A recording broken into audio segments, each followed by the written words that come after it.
Good morning. Good morning. Good morning. Good morning. There we go. That's a bit better. Good morning. Woo. Hi.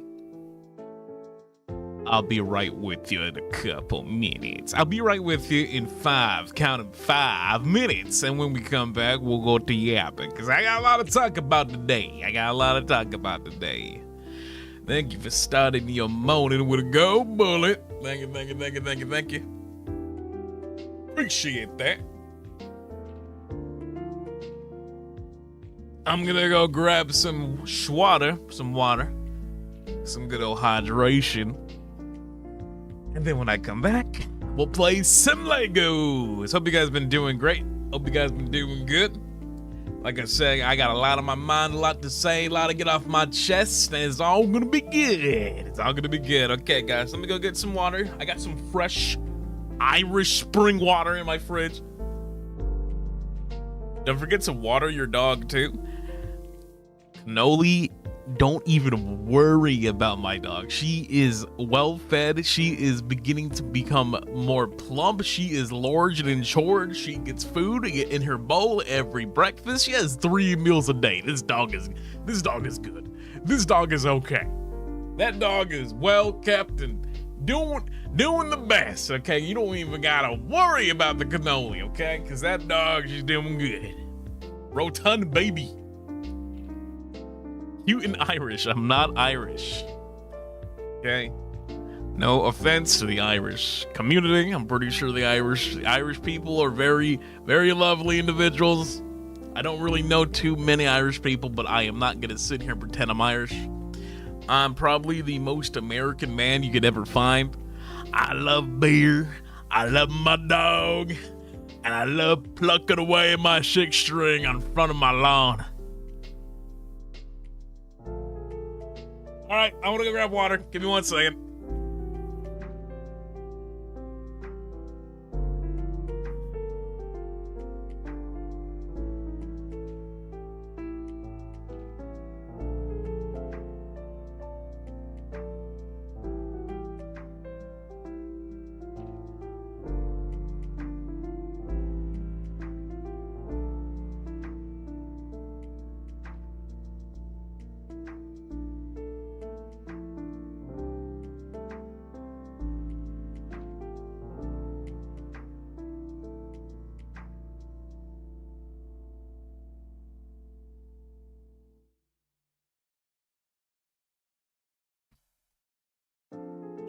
Okay.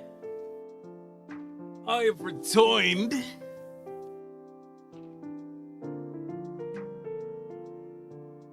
Why are you dancing?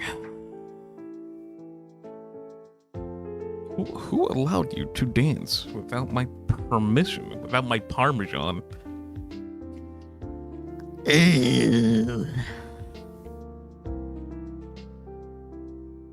What's dancing? You know what that is.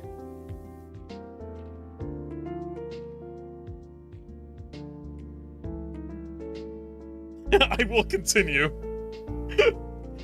All right, hold on. Okay. Oh, excuse me. It's not Irish Spring. It's Poland Spring. Poland Spring water. There we go. That's the water I'm drinking. I'm not too sure what makes this water any different from the waters I drank in the past, but Poland Spring, EST 1845. I don't know what that means. I'm guessing that's when they started making water. Hey Lily, thank you so much for the 12 months. I'm going to Cosplay Mania. I'm excited. Yo, let's go. I'm excited to see it. It's right around the corner, by the way. Cosplay Mania is right around the corner. I can't wait to see it. I'm very excited too. As you can tell, I've been waiting for this because I've been hearing very good things behind the scenes. I can't wait to show off what's going on. But until then, keep your pants on. Keep your pants on. It's gonna be good. It's gonna be good.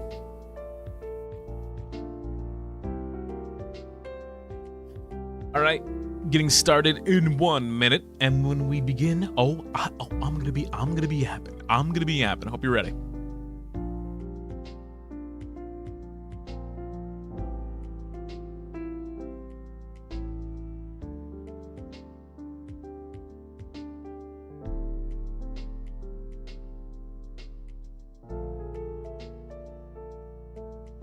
Okay.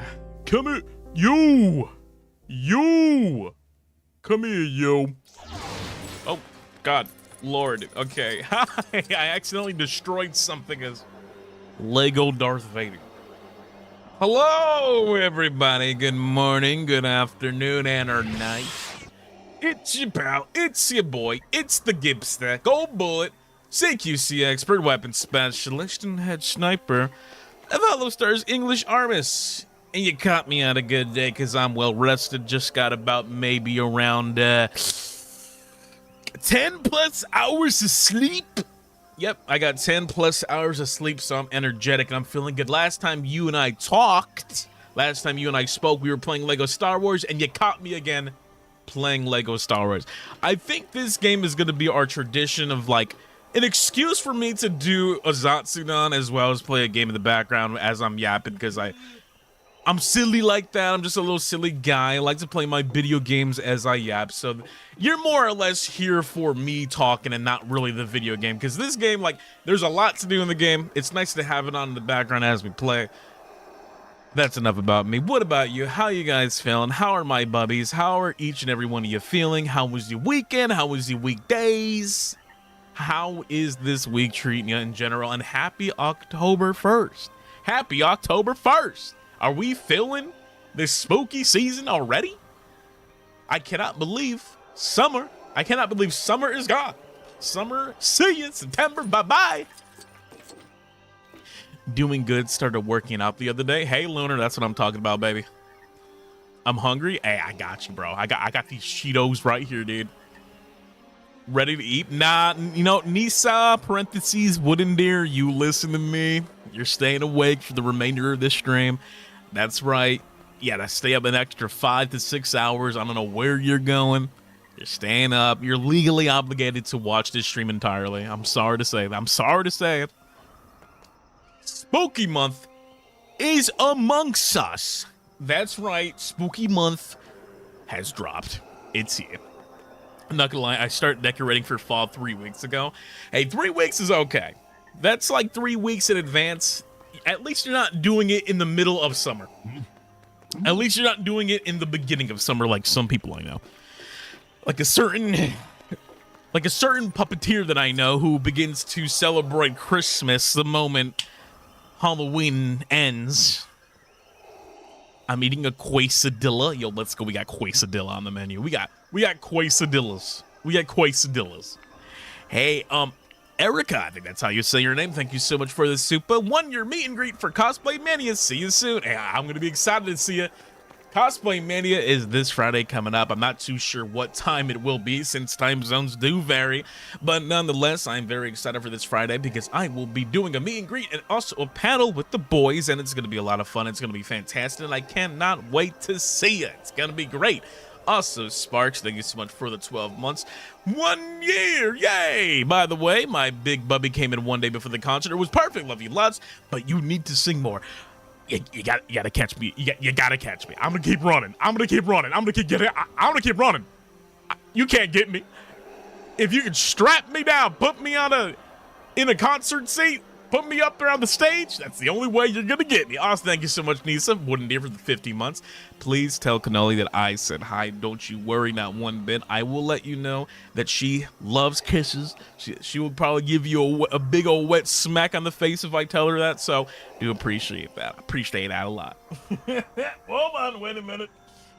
Where are my notes? Because there's a couple things I wanted to talk about today. There's a couple things that I personally wanted to talk about today. Let me go ahead and bring up, where is my notes? Because there's a bunch of things happened in the past couple of days, and I think it's very important to talk about because I want to go ahead. Okay, let's talk. Okay, first thing on my notes list right here. Ruse's birthday. Miss the Crimzon. It was Crimzon Ruze's birthday yesterday.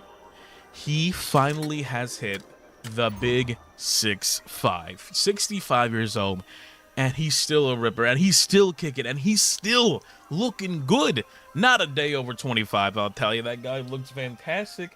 You don't really know.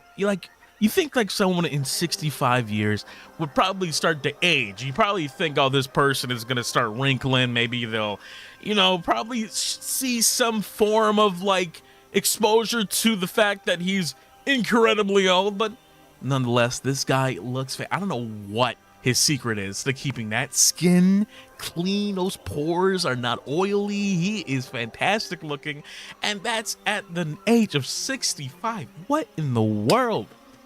What's going on there? Looks like he had a very happy birthday. That's Ruse. That's my boy. Very happy that he's been here for as long as he has been here. Because what? How many birthdays have we celebrated so far now that ARMIS has been a part of HOLOSTARS? HOLOSTARS, we've been around for how long?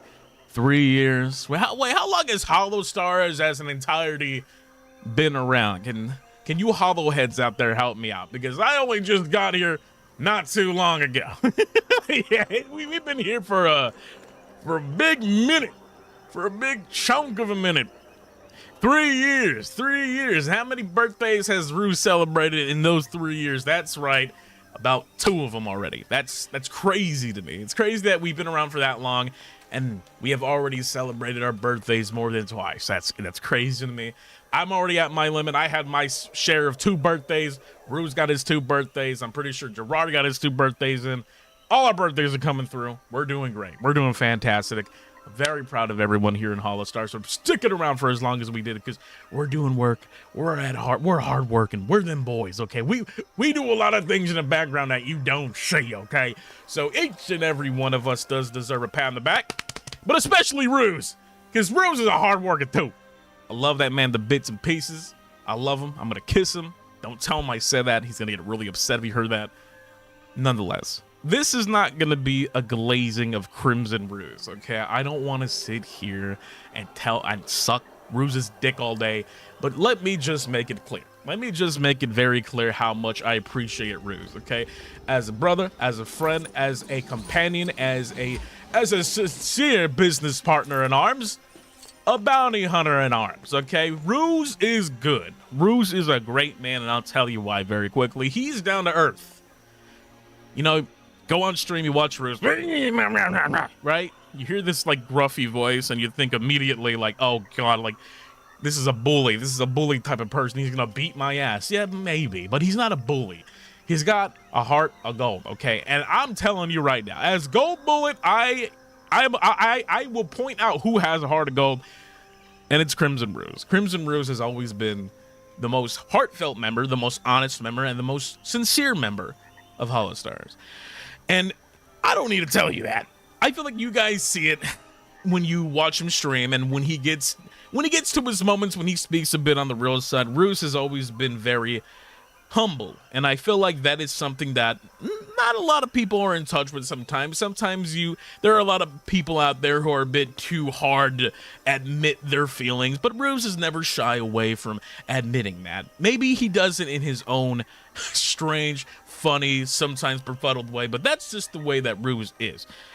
I have a funny story about Ruse that will probably enlighten some of you guys on how his heart really is. So one day, you know, Gibby wasn't feeling the best. Gibby was out in his doubts. His demons were getting the better of him. Let's just say Goldbullet wasn't feeling the best one day, and I made that very clear.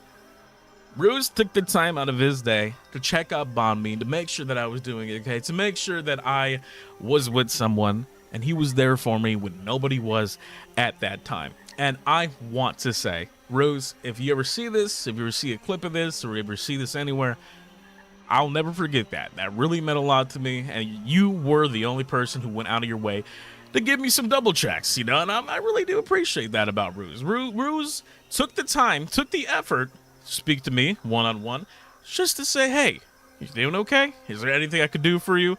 X, Y, and Z, everything in between. I'm not going to go into the specifics of it, but all you need to know is that Ruse was there when no one really was at the time. So, Ruse, I love you, brother. Really do appreciate you. And especially in an environment like this, it's not that anyone, like, all the boys love and support all of us no matter what. But there are times where we're a bit out of our element, where we're either working on something, or we have family business to get to, or we have like, you know, we have lives outside of playing video games and singing and dancing and shaking our ass. But Ruse legitimately took moments just to say, hey, love you, anything I can do for you. I'll never forget that. That's why I love that man. That's why I love that man. He's a big old sweetheart, and he definitely deserves all the love and support in the world. If you guys haven't already, there's nothing. If you haven't said happy birthday, say happy belated birthday to him. Just show him some love, show him some support. That's my man's. That's my man's. And that's all I wanted to say. I don't want to. Like I said, I'm not trying to glaze Ruse all day, because I can sing. You know, I can sing in praises about Ruse for about 24 hours. This could be the Ruse stream. I can make this a whole glazing of Ruse stream, but I'm not gonna do that. I'm not gonna do that because I know he, as much as he is a lovely guy, he doesn't like being too soppy. You know, he doesn't like that. He doesn't like being too sappy. Excuse me. Do it, no balls. Yeah, but I just wanted to point that out because that's my boy. I love my boy. This is why I love Mama and Ruse. Well, thank you so much, Yoko. Thank you. Soppy wet Ruse. It's funny because I'm already yapping, and I am thirsty. Hold on, I need some water. I woke up not too long ago, maybe like an hour ago, and my mouth is dry. Oh, you don't mind if I get some water? Right, hold on.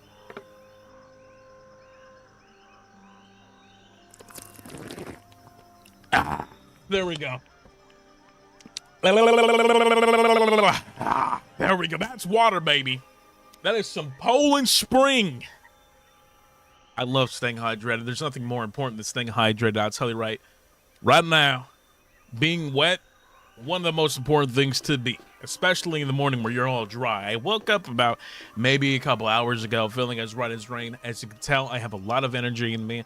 And lately, I've been getting good sleep, which is important. And somehow, I've been getting good sleep through thick and thin, despite my daughter. That's right. I was pregnant. I had a baby. Her name is Cannoli. I think we're all aware of the fact that I have a daughter dog. She's very hairy. She's very silly. And she's also been keeping me from streaming from time to time because, get this, I had to get her shots yesterday. Her shots. So when I had adopted her, she had incisions done on her stomach. She's already spayed. She already got most of her shots. But there's just a couple more things that I had to do to make sure that she's a good dog to go. And yesterday, 2 days, I had to set up an appointment to go to the vet so we can get her the shots. And the best part about this is that I can actually take her out now. I can actually be able to put, like, I don't want to put a leash on her yet. I'm still putting her in her stroller, but the reason why I haven't really been taking her outside as much is because I need her to get her shots first. The last thing that I want is for her to contract something that's unbelievable, out of my element to, you know, fix with medicine. I don't want to have to always take trips to the vet to figure out what's going on. So to ensure her safety, I have yet to get her outside. So got her shots yesterday, 7 appointment. It was a lot of fun, and that vet was awesome. I love that vet. They gave me something. It was called the Happy Card. And what's really cool about the Happy Card is that there are, I believe, 9 hearts on this card that I have in my wallet.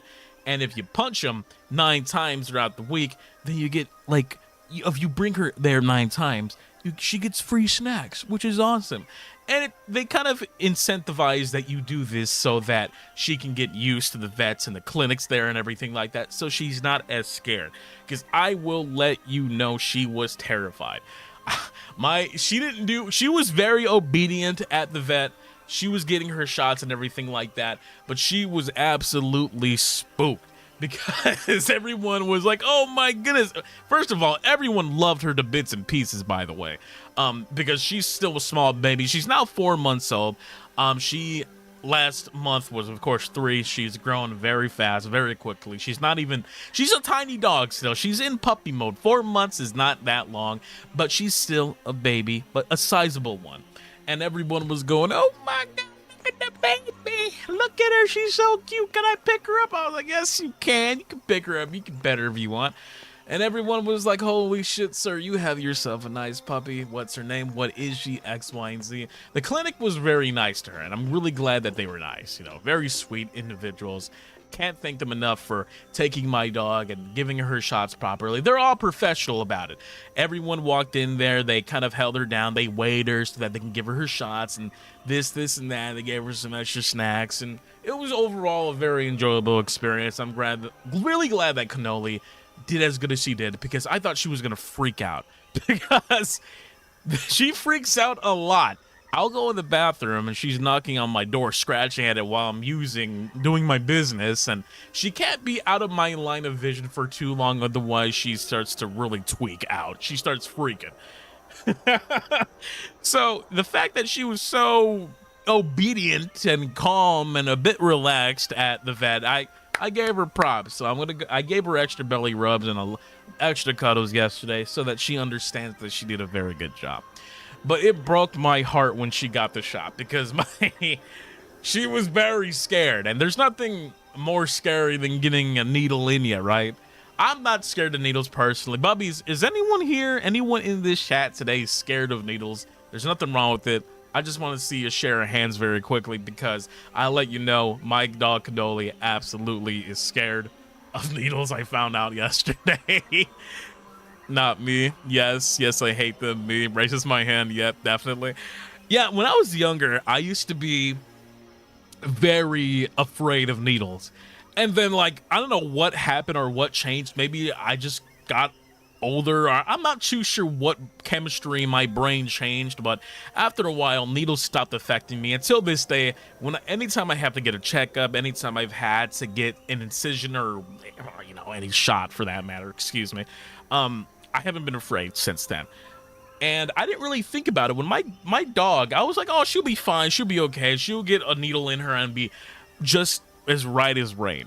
No, she freaked. She freaked the fuck out. I was like, my poor baby. Because I thought about it. I'm like, yeah, this is my child, essentially. This is a kid. And I really do believe that dogs, as funny as they might be, as funny as they might look, and how hairy they are children. So it makes sense for my dog, when she got her injection, she was like, oh fuck, she like moved and jumped out the way and kind of like started shaking a little bit. I was like, my poor baby, oh my god, my poor sweetheart, holy shit. Like, I had a visceral father reaction. I like immediately I almost shot up out of my chair because I was worried, but I'm like, wait, what am I doing? Like I had a very immediate reaction to like, oh shit, something's wrong, she's in pain. But then I thought about it for more than just 1 second, and I was like, oh wait, I'm at a clinic. This is a very professional setting where she needs to have this done. I wanted to protect her immediately because of the yelp that she did, but I knew that at that point, I'm like, let's just relax. I'm not about to box these veterans or anything like that. For veterinarians, excuse me. I'm not about to beat their asses because they shot my dog with the needle. That was just my first reaction, was like, okay, she's hurt, I have to save her or something. But with a quick thinking like that, I was like, this is a setting where she's probably at the best hands. I love her very much. But afterwards, she did good. Afterwards, she was a-okay, which means the world to me because I don't like seeing her in pain. Also, very quickly, Unana, thank you so much for the 20 months. When are you taking Bubbies to get our shots? We don't want the flu. I assume that you guys already have most of your shots. I mean, okay, now knock on wood. I'm gonna go ahead and knock on some wood right here very quickly. I have not been sick in a very long time. I get allergies more than anything. I hate the fact that my allergies kick up every season. Anytime spring comes along, anytime summer is here, anytime fall is getting here, anytime winter comes around, my allergies immediately kick my fucking ass, and I hate that. Not that I would prefer being sick, but like, I'm not trying to imply that being sick is somehow better in some way. I just would prefer being sick outright than dealing with about like maybe 2 weeks worth of allergies. Because I will let you know right now, holy shit, dude. Last month, or at least at the ending weeks of last month, my allergies were in high gear. I cannot stand them. And my allergies are much similar to anyone's allergies, but I feel like my allergies especially kick my ass because it's just cruelty at this point. My eyes and my nose, these are the two things I would prefer. This is gonna sound crazy. I would absolutely prefer if my throat was like in pain. I would prefer if my throat was like irritated other than my eyes and my nose. I can't stand it. I cannot stand it, dude. Eyes itching. Oh god, they were so fucking mucusy, bro. I hate being sick. I feel like a dying Victorian child. Dude, like, it's funny because I'm a big guy. I'm a big man. Okay, I take up space in a room. I'm at least 3 men combined into one guy. You think that I would have like a resistance of some kind. You think by now that I would have grown any kind of like resistance against my allergies, considering that I go through them just about every year. But no, I'm a shriveling chihuahua sitting in my room fucking sniffing. And I hate it. Who did this? Who made this? Who was like, you know what? You think whatever created this, God, Jesus, whoever the fuck it was, you think when they made this, they're like, you know what would be really fucking funny? If we gave this motherfucker a runny nose. I need to have the word with the creator of this universe, okay? Because this is especially cruel. Who the fuck did that, okay? Because we need to drop a patch. We gotta drop the patch, okay? We need to sit the fuck down and we gotta drop the 2.0 human patch where we get rid of, like, diseases. I don't need those either, okay? I'm so done with this disease shit. None of this, like, oh, this human died because of this disease. I'm done with it, okay? No. When human 2.0 patch drops, we're getting rid of diseases. No diseases. We're gonna make the perfect human race, okay? No allergies. And did this. No need for sleep. This is the perfect animal. We don't gotta sleep. We don't get diseases, and we don't get allergies, and we're immortal. Yeah, that's right. We're immortal. We're not dying. Okay, that's right. None of this like, oh, I hit my 90s. I'm gonna crash and die out now. No, none of that. You're gonna live forever in this universe. You're immortal now. I'm sorry. I'm sorry to say it. And I don't want to hear anyone say, oh, death is a part of life. No, it ain't. Not anymore. You're immortal. I'm sorry. But I like sleep. You know, you're right. I do like sleep. What about this? Okay, what about if we're dropping human 2.0? Sleep is an option. You don't need sleep, but you can in fact sleep. Like you like you turn on a switch, and then suddenly you're asleep. I don't want to be immortal. That's a funny question.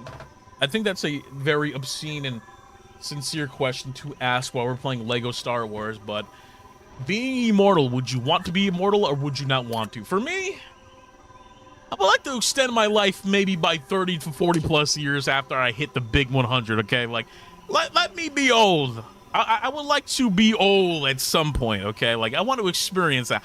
Like, I'm not trying to be like, I'm in my 70s and then I die. Like, no. We're getting past the 90 mark, okay? You think that, oh, Gibby's probably going to graduate at some point. Nope. You're going to be seeing Gibby when he's 85 years old in HOLOSTARS. It's going to be fucking nuts, okay? It's going to be crazy. It's going to be nuts. I'm like, what the fuck? This guy's been around for that long? I don't think we've ever had that in this industry, had we? Like, we don't have, like, a 85-year-old grandmother or grandfather being a VTuber. Unless I'm wrong. Gibby forever. Eternal Goldbullet. Reincarnation sounds cool. Agreed. Yeah, if I die and I come back alive and I'm an eagle, I'm gonna go, what? Damn! Yo! Let's go! I'm gonna fly around and shit. Are you kidding me? Absolutely. Trying to find a planet that we can go on that isn't from the new era. Let's go here. As the prophecy foretold.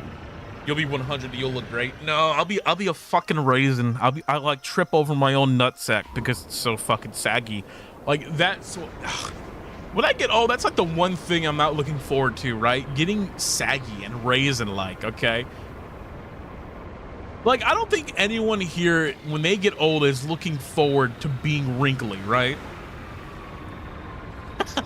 Saggy bullet. Let's see. Like, let me confirm my theory. I don't think anyone here wants to be saggy, right? Let's see a raise of hands. When you grow older, do you want to be wrinkly? Anyone? Anybody? Can we see a raise of hands? Not one. Not one hand is gonna be raised. I guarantee it. I want. No, you don't. No, you're just saying that. You're just saying that. Put your hands down. By the way, this planet is fucking lovely. Holy moly. And for those of you who are joining us and wondering why the fuck isn't this guy talking? Like, why is this guy yapping? And why isn't he playing Star Wars? This game is on in the back. This is my cocoa melon, okay? Like, this game is just an excuse for me to yap as we play. I'm sorry if you're like, what the fuck, Goldie, why aren't you playing the game? Why aren't you talking more than playing the game? It's because I'm an iPad baby. I was an iPad baby, okay? And I still am. This is cocoa melon to me. I put this on in the background so I can just yap and concentrate. I'm sorry. I played so much of this fucking game. Like, look at this. Look at all these fucking characters I have unlocked. Like, most of these characters you see here is because I've been playing the fuck out of this game. You know how hard this game is to 100%? Look at this shit. Every planet has their own percentile of completion. I think only Camino, yeah, Camino's the only planet that I have 100%ed, if I'm not mistaken. Like, other planets around here are hard to get to. Let's see. What the fuck? Hold on, let me see. Yeah, like, look at the 13%. Holy shit. And that's my phone battery dying. Hey guys, I'm a professional. I gotta put my phone on charge. Hold on. Ooh. There we go. I'm charging my phone now. Sorority, you get used to it. Whoa, wait, is that something Jurard does as well? Please tell me I'm not the only one who like just turns a game on and just ends up yapping more than playing the game, right? The galaxy map is impressive. Yeah, this is the Skywalker. What is this game called? The Skywalker Saga? Lego Star Wars, the Skywalker Saga. This is like everything a Star Wars game has ever had. This is probably the most content. This is like, I don't think they're gonna make a new Lego Star Wars unless a new Lego Mandalorian movie comes out, or Lego Andor, or Lego Skeleton Crew comes out. I don't know. I'm not too sure if they're gonna be making another like Lego Star Wars game anytime soon. But I know, holy fuck, look at that pretty ass sky. My God. 2 hours of yapping from Jurard. Well, that's ARMIS for you, okay? Here in ARMIS, we love to yap. It's what we do here. We're the only guild that won't shut the fuck up. That's just the way that things happen to be. You guys lucked out. If you were looking for a guild that would not be quiet, then you came to the right place, because that's what we do. We like to yap. We like to yap. We like to say things. I like to say things that come out of my mouth. I like to be able to talk to you, and you talk to me, okay? As much as I am here for you guys are here for the conversation. You're here for the conversation. By the way, now that we're talking about conversation, now that we're on the topic, let's play a guessing game. Gibby, Goldbullet, I drank something over the weekend that I thought I wouldn't like. I drank something over the weekend, not soju, soju my beloved. If you can guess what drink I had. Now, mind you, this drink is very basic. It's not a drink that I enjoy. It's not a drink that I look forward to, and it absolutely isn't a drink that I had loved in the past. Absolutely, I fucking hated it. I hated this shit. I didn't like it not one bit. But I went to a brewery. You could probably guess. Balut. No, Balut is not a drink. Balut is not a drink. Balut is a fucking food. It's a fetus. It's a burnt fetus. It's beer. Beer. Water? No, I drink too much water. Water is like, this is the elixir of life. I drink water every day. I drink beer for the first time in a long time. Now, for some background, okay? I like alcohol, okay? But I'm not like one of those crazy fucking people who drink alcohol and they're like, ah, and then they start beating up people and fucking like throwing fists and causing a ruckus. That's not me, okay? The only time I ever drink is when I know I'm in a safe area, or if I'm with family, friends, etc., etc. Okay, so went out not too long ago, and I had myself a beer. Now, the reason why this is, I know this is probably not crazy. It was like, good job, Goldbullet. You drink beer. Congratulations. But the thing is, there's a funny story behind this. There's a funny story to be told, and I think it's probably really important to tell you as well. When I was younger, I was around the age of, shit, how old was I? Maybe like, I know this sounds crazy, I was like 9 years old when I got my first taste of beer. And this wasn't because, I wasn't like 9 years old drinking a whole glass. It's because my dad was trying to teach me a lesson. So, in the backyard, having a great barbecue get-together with my family and everything like that, and everyone's drinking. I got my grandpa, he's there, my grandma's there, unks, aunties, you know, we're a big family, so we like having big parties. And then my dad, of course, he has a case of beer. It's inside of the ice pack. He opens it up, and everyone's drinking beer and sipping away and all this stuff. And then I'm like, hey, and mind you, I'm 9 years old. I'm like, Dad, what are you drinking, Dada? I want to have some. What is that you right there? And he was like, this is Miller Lite, son. You can't have any of this yet because you're a baby. And I was like, bro, I just want to sip, dude. He's like, you're going to hate it. I'm letting you know right now, Gibby, this beer is disgusting. You're going to drink it and you're going to fucking hate it, bro. And I'm like, dude, just a sip. Now, mind you, I'm 9 years old. My dad was like, hey, Gibby, you're going to drink it and you're not going to like it. You're going to throw up. And I'm like, no, it looks good. Look at it's fizzing and everything. It's in the cup. It's got ice on it. Beer, if you don't like it, you can admit that it looks absolutely delicious. Like, when you see the condensation from outside of the cup and then you're seeing the nice fizz, it's nice and brown, you're like, dude, that looks good. So as a kid, I'm like, maybe this tastes like soda pop. Maybe this is something that I'd like. I don't know. It looks pretty goddamn attractive to me. So my dad was like, okay, here, have a little sip. He was like, you're not going to like it. I know you're not. And I drank it and I fucking spit it out. I was like, dude, you're drinking literal piss. You're drinking pee-pee, dude. I don't know what that fucking, I don't know how you're sitting there with a straight face guzzling down beer, but that is straight piss. And he was like, I told you, I knew you weren't gonna like it, and don't ever tell me to fucking drink this again, because you gotta wait until you're older. When you're older, maybe you'll like it. I'm like, I don't think I'm gonna like it when I'm older either. And like I said, that's like when I was 9 years old. And then I went back not too long ago, and I would say like this weekend, me and a couple friends went out to a brewery. It was I think it's a pub. That's what they call it. It's like a restaurant / sports bar or some shit. I don't really go to these things, so a bunch of friends invited me over, and I said, hey, that would be a lot of fucking fun. Let's do it. Let's have some drinks. I don't mind. I'm not going to say no to free food and drink, okay? That's a go-to for me. How do you get Gibby to go anywhere? You offer him food and drink. That's all you need to know. So I go to this this pub and everything, and they got the works, okay? They got burgers, they got french fries, they got fucking anything you name it, they got it there. But the most important thing that they serve there, they're well known for their tasty, fresh beer. And I'm like, I don't want to drink fucking beer, okay? I don't like beer. I don't fuck with beer.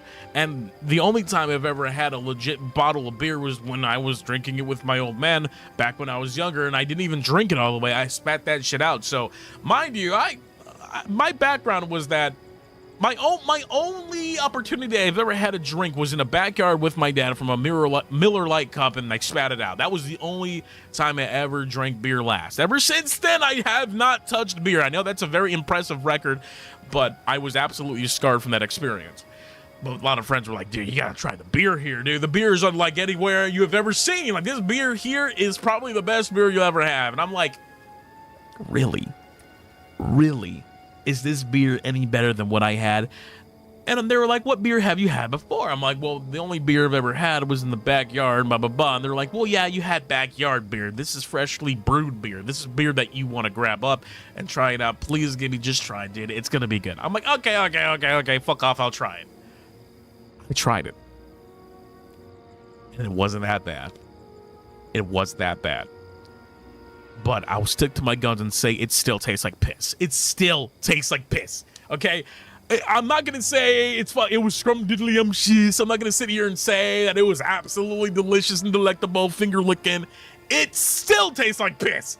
And I think I'm so sorry if you like beer, okay? Yeah, it tastes like fresh piss. Like, it was like better piss. It was like piss with a little bit of like a cherry on top and sugar in it. Like, okay, good. Okay, that's fantastic. At the end of the day, it's still pee-pee to me. Like, I don't care how freshly brewed it is. I don't give a fuck how well done it is in this restaurant. It still is piss from a dick. It's disgusting. I don't know how the fuck anyone can eat beer like that and drink it up. I don't fuck with it still. I don't know. Am I the only one that thinks like that? Is anyone else? I think you guys hate fucking beer as much as I do. I hated it when I was younger. I hate it when I was older. And I guarantee you in the next life, I'll still hate that shit. Bro, I just opened stream. Beer is so gross. I'm not a beer guy. I'm definitely not a beer guy. I think the one thing about beer that scares the fuck out of me too, have you seen, like, I was scared that I would like beer.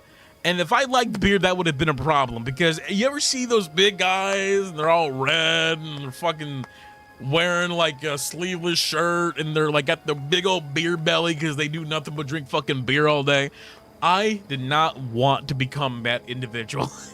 I didn't want to become the guy who likes beer and then gets a massive like Pregor belly because I drink so much beer. Like, beer bellies are so fucking disgusting. I cannot stand beer bellies. I'm like, that looks like, not to talk shit about anyone's physique, obviously, but the last thing that I need on my body personally is a beer belly. I'm good. I'm not trying to get a fucking beer belly, okay? I got some love for myself, okay? I'm not trying to get a big old Pregor beer belly. No, no, no. I don't like drink at all. I don't like the taste of alcohol. Liquor is expensive, and I don't like the idea of getting drunk and having a hangover. Oh my God. Thank you for saying that, because it's weird because I agree, but I also disagree with that state. It's weird. Like, I'm very social when it comes to drinking. You'll never catch me in my room drinking alone. There's nothing more depressing sounding than that, right? I'm not going to be like, okay, hard day at work. Let me go ahead and drink this entire fucking wine bottle by myself. I'm not doing that. Literally, the only time I've ever been blitzed, fucking cracked out drunk was with the boys in Japan. Japan is where I get drunk the most. Over here in the Badlands states, I tend not to really go to pubs too often because of the environment is not as safe. In Japan, it was okay because the streets of Japan are just absolutely safe, especially in Tokyo. But I don't like getting hangovers. I experienced one fucking awful hangover in my life, and I was like, okay, let me be abstinent from drinking for about maybe like a couple years before I go back to drinking. That's how bad the fucking hangover was. Holy shit, that hangover was crazy. And Benko, thank you so much for the soup up. I never had alcohol due to religious reasons, but the little kid in me still likes to drink that beer that probably tastes like orange syrup. Yeah, see, you get it. It looks like beer looks delectable. It's an attractive drink, and then you get it, and then it traps you. That's how it gets you, you know? It snakes you in. It ropes you in like a good fucking snake. That's why I don't fuck with beer, because it doesn't look, it looks good, it tastes like shit. But this one time I was in the state of Mass, okay? I'm not too sure how many bubbies have been to the state of Mass, but I went to go visit a friend in Massachusetts because Mass, I needed to go do some business-related activity in Mass, and it was a really fun experience to go see there for a bit because I have never been to Mass. Love Mass, okay? I absolutely fucking hate Mass, okay? Massachusetts, love you guys to bits and pieces. You guys are great people, okay? Let me understand. Let me make that clear before I say what I gotta say, okay? People in Mass, love you, all right? Massachusetts, love you so much. You guys are great. You guys are fantastic. I fucking hate each and every one of you, okay? Because no one there knows how to drive, and no one there knows how to put their blinkers on. No one knows how to put their signals on. Now, okay, I'm pretty sure I've had this fucking conversation before, okay? I'm pretty sure I've yelled and belted out and ranted about this before. I will absolutely love to have this conversation once again, because, oh my God, I'm getting worked up thinking about it. /J. I'm getting worked up thinking about it. So, I was there for some business related purposes. I think at the time I was trying to figure out like how to get what certificate did I need? I needed to go there for some, I don't even remember why. I was in Mass. All I know is I had to go visit it for a short bit to go do some business related activity, which did not take more than a couple days, which was a-okay. Okay, like no big deal. I'm not worried about it one bit. So to get there, you had to drive, and to get to this place, my friend, who was a really good friend of mine, he let me stay at his crib for just a little bit, okay? And this is like two stories in one, because this is where I experienced one of the worst hangovers ever, and this is probably where I also experienced some of the worst driving I've ever seen in my fucking life. Like, I understand not everyone is gonna be a great driver, okay? Not everyone is gonna drive exactly the same, okay? Not everyone's gonna go around and, you know, drive in the perfect attitude, in the perfect conditions, and drive absolutely fucking amazing. I think that's asking for a lot. It's asking for a lot for people to all drive well. Sometimes you get old people who drive slow. Sometimes you get those youngins who drive too fuck fast. Then sometimes you see those people who hit it just right, who know how to drive a-okay. But not a single soul in Mass knows how to drive. I don't know what the fuck is going on in that state. I don't know what has happened. But everyone in the fucking state does not. And I'm telling you this, because if you ever go visit Mass, if you're going to Mass for whatever X, Y, and Z reason, if you're going to go visit, I'm warning you, okay? I'm warning you right now because I love you. I'm not saying this to, you know, make you upset or make you scared. I'm saying this because I'm trying to, I want you to be safe when it happens, so you're not surprised when you see it for yourself, okay? Everyone there. Okay, you know how you guys like, how many, okay, before I say this conversation, how many of you bubbies drive? How many bubbies here drive? Or how many bubbies are driven to places? Let me see. I do, I can, but I'm new. Me, I drive. Okay, so we have a couple of bubbies in here who drive. Yeah, that's a good raise of hands. Okay. Now, when you're driving, okay, now I want you to answer a simple question. I know this is going to sound crazy. When you're driving and you're about to turn left, what do you do? If you're driving forward and you're on the road and you stop and you're turning left, what do you do? What's the first thing that you do? That's right. Yeah, that's right. You put on your Bubbies, I love you. Bubbies, I love you. I know I'm not going insane. I know I'm not going insane. Look at the outstanding amount of bubbies who just answered the most simple question. That's right. You're right. You turn on your goddamn blinker. You put your signal on. You turn on your left signal if you're going left, and if you're going right, you turn on your right signal. I don't think that's hard. Is that a difficult thing to do? Is this something does that not take 1 second out of your 24-hour fucking day to do? Oh my God. Because I don't know who the fuck needs to hear this. We need to alert all of Massachusetts because they don't know that. All of Mass doesn't understand that. Like, I nearly crashed into about 8 different people in Mass because of that. It's common sense. Yeah, I know. And the funny thing is, like, turning on your blinker is not like turning on your turning signals isn't like turning on a fucking generator in Dead by Daylight. It's not like a complicated fucking puzzle that you have to figure out. This isn't Silent Hill or anything like that. It's a simple click. It's a simple boom, I'm turning left.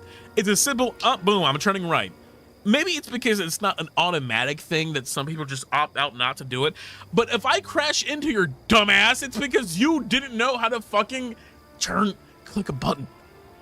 Oh, like what? Hey, Love Cake, thank you so much for this soup. I saw some Tumblr posts that was things that should be law, and one of them was you physically cannot turn without using a turn signal.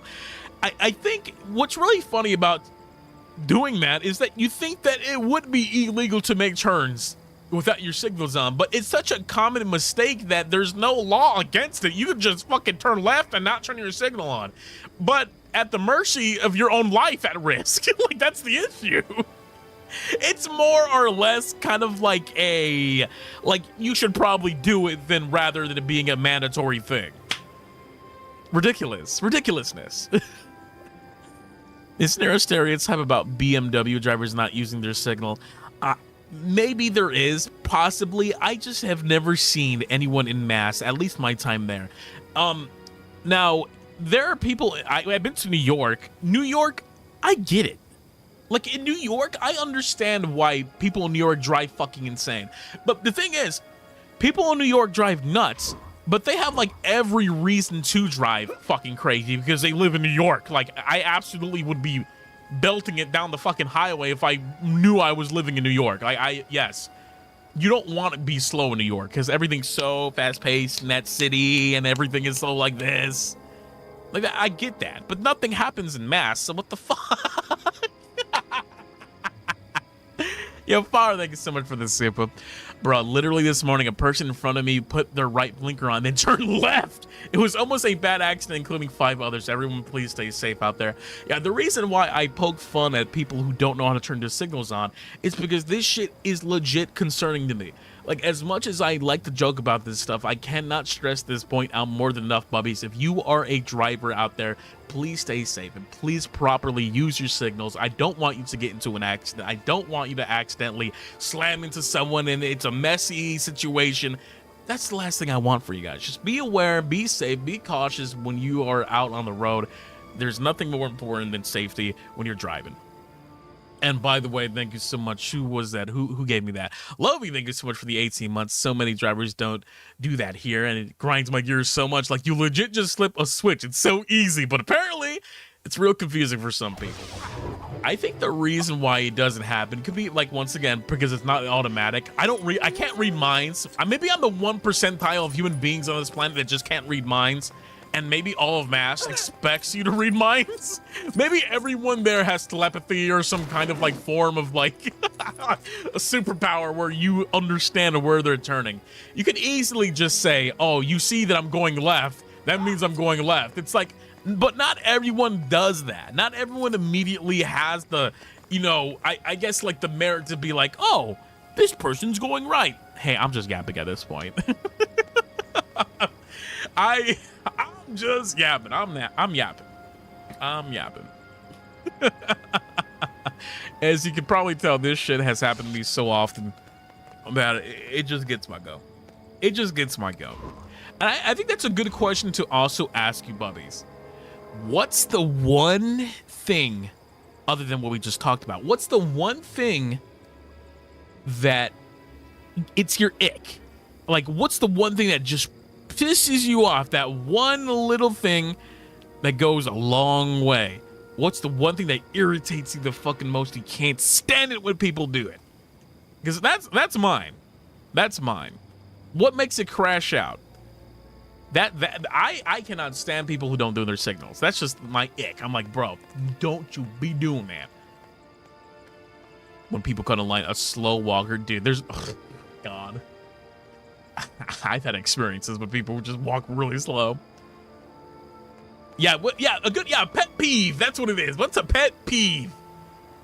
Because my pet peeve, another pet peeve of mine, is when people are family members, friends, when they trim their nails and they leave their nails out.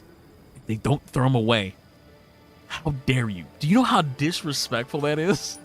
Do you know how disrespectful it is when someone's trimming their toenails and their fingers and they just leave that shit out? That's disgusting. Yeah, and you think it would be common sense to throw that shit away, but there are some people who just leave that shit out. That's nasty. It's gross. I fucking hate it. I can't stand it. Who trims their nails in public? Well, not in public. Like, not in a restaurant, but like, this is something like this is a family-related issue. Because I've had that happen. I've been to friends' houses, I've been to family houses and everything like that, where like it's like we're at the dinner table and then suddenly someone's trimming their nails. I'm like, could you not do that anywhere else? We're at the fucking dinner table. How dare you do this? Oh my God. I love my grandma. My grandma, she passed away. God bless her. God bless her soul. Okay, one of the best grandmas on the planet. God, she could cook like a beast. She was the greatest cook there ever was. But she had this ritual before every meal that we've ever had of blowing her nose at the dinner table. Girl, you listen to me, girl. We're trying to eat, okay? Don't you be blowing that fucking nose now. Don't you be blowing that goddamn nose. I know it's gross, but you know what? I gave her. I excused her. You know, I apologized for her because she was an old lady. Okay, like I get it. She's an old lady. Maybe she's not as conscious as she should be. Maybe she's just a little like, you know, in her old age where she's like, you know what? Screw it. I'm just gonna blow my nose right here, right now. Like I get it. I absolutely get it. Also, honey, thank you so much. Huni, my ick. When you go to a restaurant, they don't treat the waiter / server with respect and leave a mess on the table, expect them to do their job. Oh, yeah. Oh, I think that's probably, I completely agree with that. I think that's so fucking mean. Anytime I've gone to a restaurant, anytime I've gone to dinner, I make sure to clean up after myself to the best of my ability, because you're at a restaurant, you're not taking the plates home, you're not cleaning them yourself, because that's like, you know, that's the people who work there. That's what they have to do. That's not what you have to do. But I will make sure that my spoons and my forks, all the crumbs on the table, if there's any sauce left, I'm picking that up with a napkin. I'm making sure that, you know, the plates are stacked onto one another so they're not all spread out, so that it's easier for the waiter or the waitress to pick up so they don't have to like, it's already like asking for a lot, because you're just eating and leaving all your stuff there. So the least you can do, since you're already paying as is make sure everything is in a collectible state.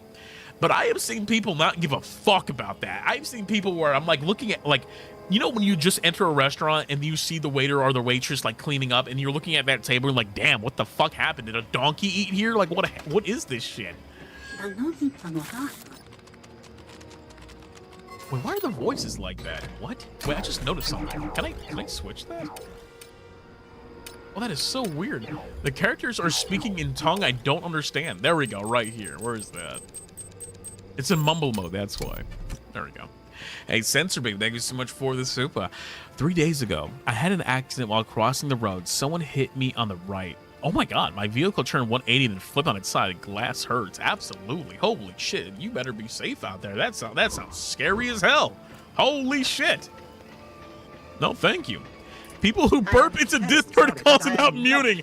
Hey, you know what? Oh, I take offense to that. I take offense to that because I'm that person. You hate me. You hate me. Hey, have you noticed I've been doing good at that, though? Have you noticed lately I have not been burping on stream? Because I hate that, too. I think I've been doing a good job at not burping, okay? I've been doing a very good job at not fucking belting one out. I've been doing that. I'll pat myself on the back very quickly, because I'll let you know right now, that used to be a bad fucking habit of mine. I think the reason why it's such a strange thing that happens often, it's because I don't really think about it. And it wasn't until I talk about this story so often, where I went to the meet and greet. I forget what meet and greet was, and one of my bubbies, I think they were Japanese, they didn't speak good English, but they spoke well enough that I could understand every syllable that came out of their mouth. They were pretty good at doing English, but I could understand it wasn't their first language. And this was at, I think, our very first meet and greet we ever did. And they're like, Gibby, I love you so much. You're one of my favorite creators out there. I love you. You're my Kamiyoshi, but I can't fucking stand it when your ass burps. And I was like, oh no. Oh God, I'm so sorry. Girl, I didn't mean to. I can't believe you still cameoshi me, even though I'm as gassy and burpy as I am. I'm so sorry. I'll be better for you, girl. Don't hurt me. Like, after that day, I like, no offense to this person. No offense at all. Like, I didn't take offense to it. I was like, oh, they were so mean. It was such a lovely meet and greet. It was so nice. But damn, they put me in my place because I was like, do I burp that often? And then I like skimmed through some of my VODs, and this was like back when I first debuted, and I was like, I'm a burpy motherfucker. I be burping. Why am I burping so goddamn much? Like, I'm not even eating and I'm burping. Like, what the fuck is that shit? So anytime, like, since then, I have been very conscious about me burping because I hate that shit too. I'm self-conscious about the way that I'm perceived, and I also don't want to irritate anybody because I agree with that. When I'm in a call and we're talking and we're just playing games and I'm with my friends and then someone just goes, I'm like, okay, didn't need to hear that. Okay, I don't need to hear you fucking doing that. Just like, I agree. I absolutely agree with that. Also, Lunar Moon, thank you so much for this. Super appreciate that.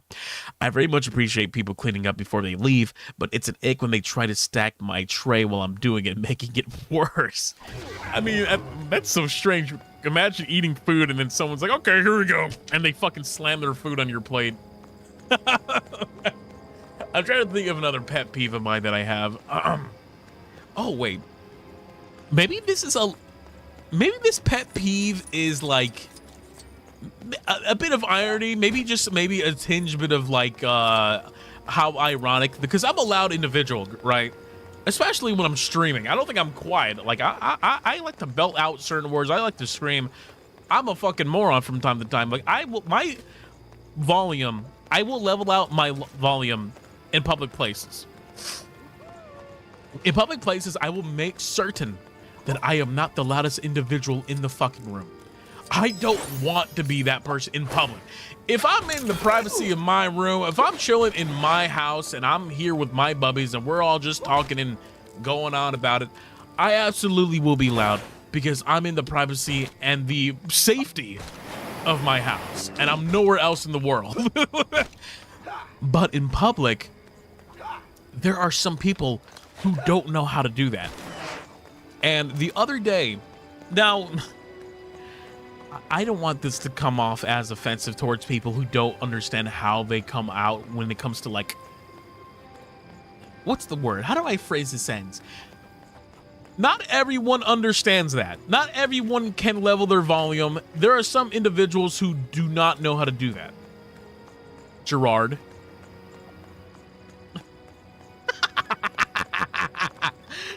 There are some people in person that don't know how to do that. I'm not gonna say names. The reason why I said Jurard, I sneezed. I wasn't saying. I just sneezed. Okay. Jurard. Oh, I'm so sorry. Whew. I don't know. Oh, my allergies are kicking in again. That was weird. Don't know what that was about. I just thought, these allergies are kicking in. I love him. Love him like a brother. That's my guy too, okay? I was talking about Ruse, talking about Octavio, but Jurard, he's also my younger brother. That's my guy. That's my guy, okay? I'm not gonna shame him from speaking very loudly. That's what he does. That's just the way he says things. That I understand, okay? That's just Jurard. That's his nature. That's just him as himself. Asking him to be quiet is like asking the sky to not be blue. It's like asking the sky to be green, okay? Like, I get it. But the other day, I was outside. I forgot what I was doing. I think I was waiting on something. I think I was I don't even know where I was. I was in a lot just waiting. I was on my phone. And this couple, I think there was an old man and an old woman, and this is a public space, mind you, by the way, and they're just like chilling and they're talking and they're talking and they're yapping and they're loud and they're annoying and they're with their kids and they're obstructing this area because, oh, I remember where I was. Okay. maybe this is me being an old man. Maybe this is me being an old curmudgeon. I was at a park, and it was a very lovely park. It was one of the few times where I caught myself on a good day reading in public. I was at this park, and I was reading one of my favorite novels that I cannot say because it is an independent author, excuse me, who made this book. And I personally went to them and bought this book, and they were very lovely, and they gave me one of their books for free. So it was a lovely day outside. Fantastic, beautiful, blue sky, sunny day, not a cloud in the sky. Oh! I just dropped my water! Oh!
Okay.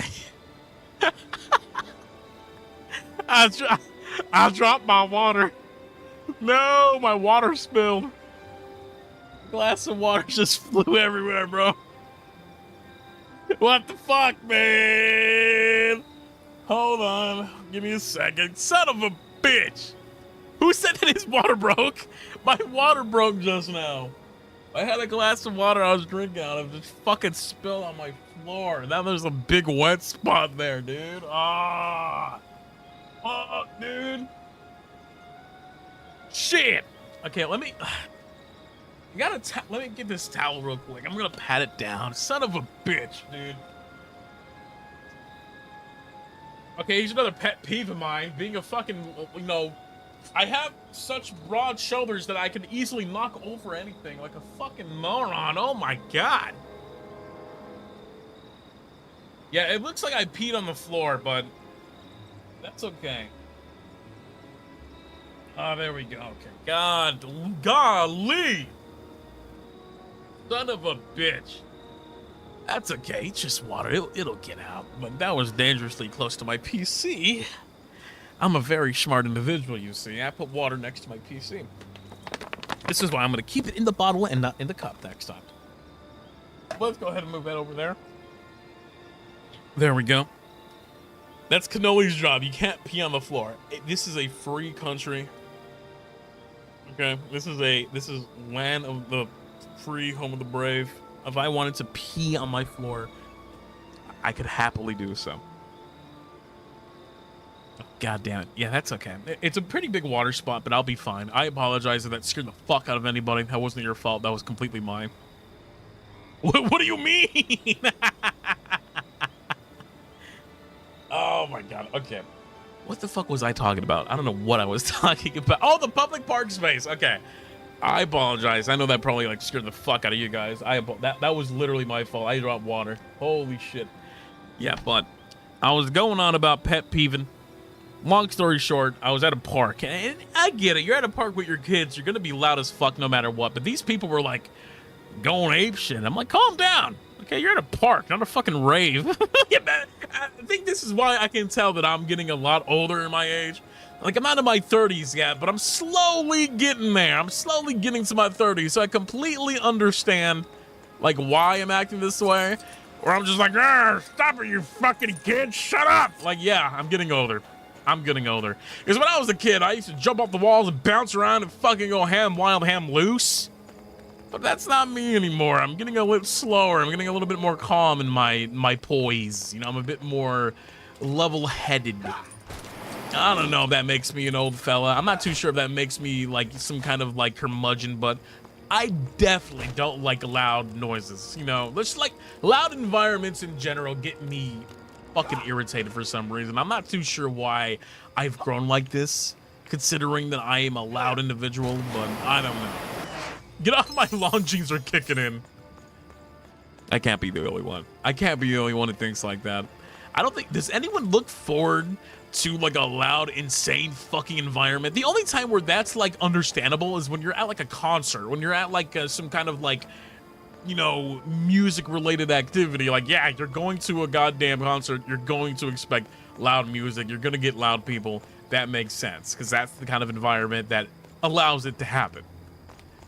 But there's never a point where I'm like, okay, I'm looking forward to absolutely loud obstructing noises to annoy the fuck out of me. I don't think anyone thinks like that. Yeah, like an expo, concert, a con, like, yeah, it's gonna be loud, it's gonna be crazy. You should expect that to happen. An anxious individual, hell no. Yeah, I think that's, what the fuck? What are you doing here? What? There's a Wookiee here. Wait a minute. Hello, gentlemen. Wandering Wookiee, we meet again, friend.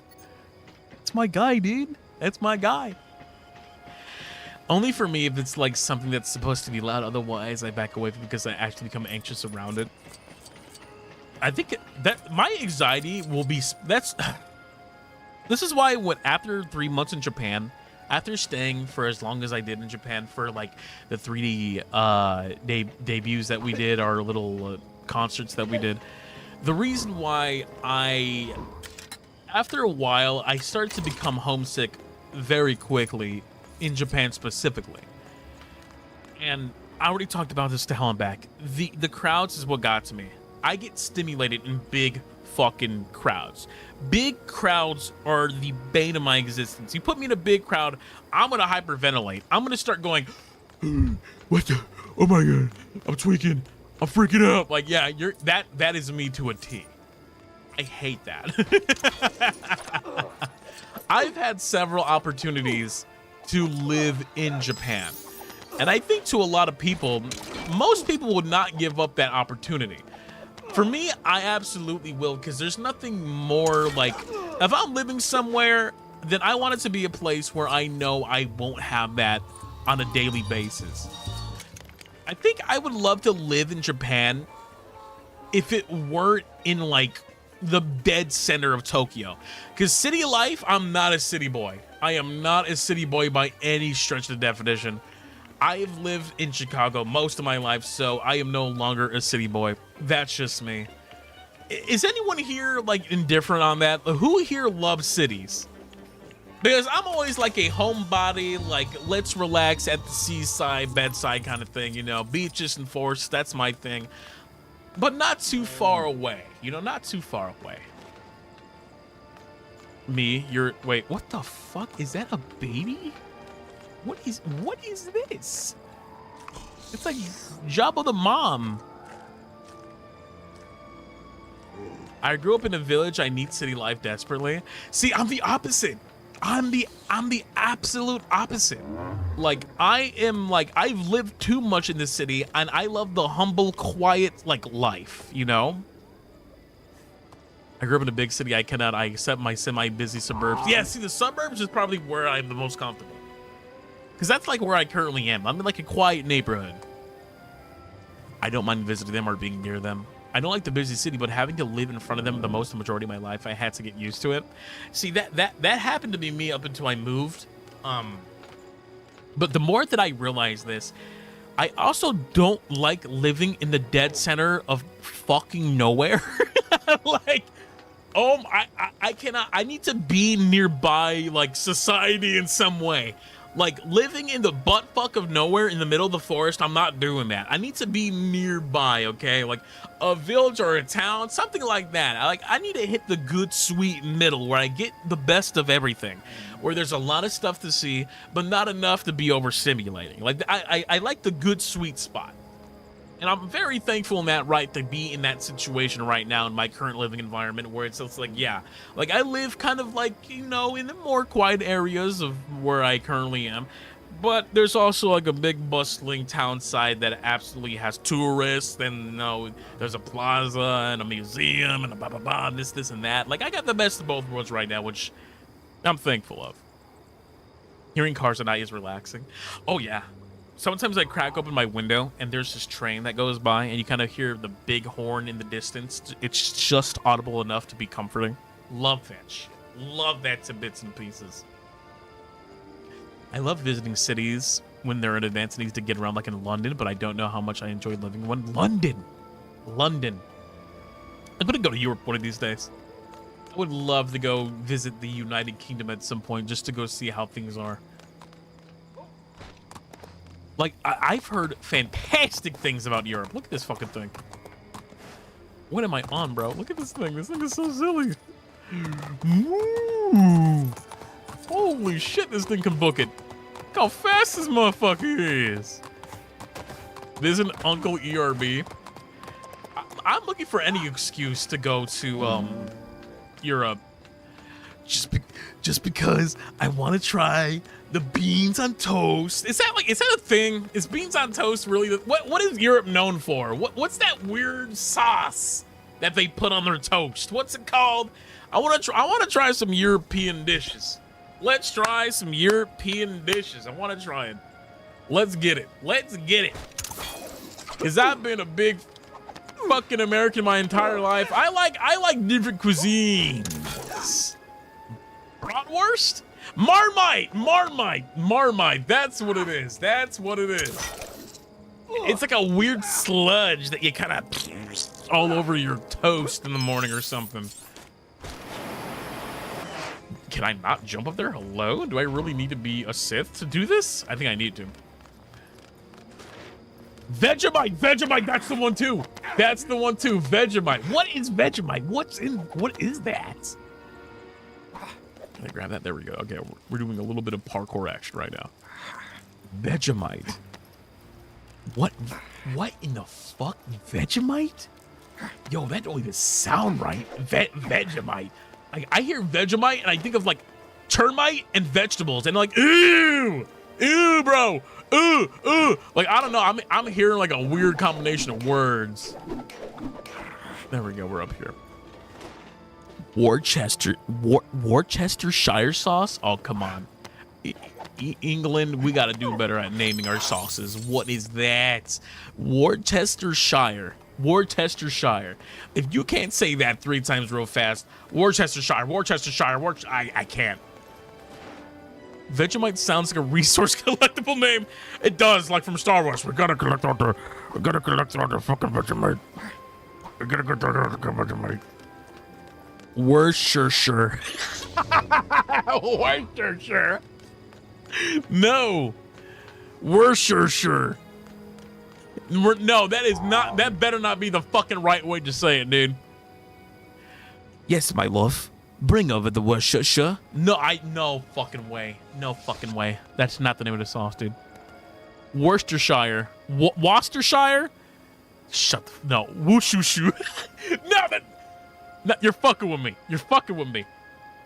Don't even get me started on the Irish.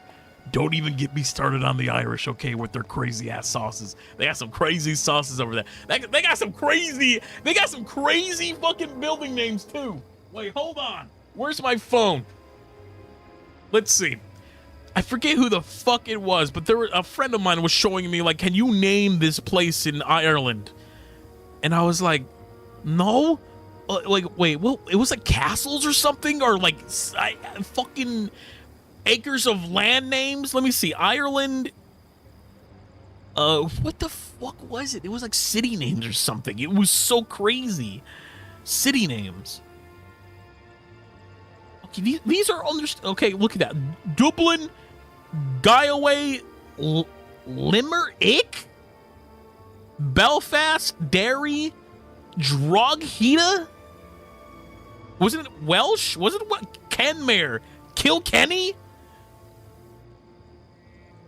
What? Westport. Okay. Like, there's a crazy... I'm not trolling. These are real things. Scottish? Oh, let me see this. Let me look this up. Scottish, like, buildings or something. I forget what the fuck it was. Scottish names. Let me see. Oh, these are cute. Blair. Isla, Alasdair, Cameron. What Cameron? That's cool. Fiona. Oh, that's a beautiful name. I like that name. That's a great name. Malcolm. What? Okay. Angus. Dude, no. No, Angus. That's named after a steak, brother. Bonnie. Bryce. Carson. Craig. Yo, let's go, Craig. Say weird places names. Weird. Okay, Scottish. I'm going to type that in. Scottish weird names. What the fuck? What? The what? 200 plus top. 200 plus Scottish baby names. Wait, what? Scottish baby names to avoid.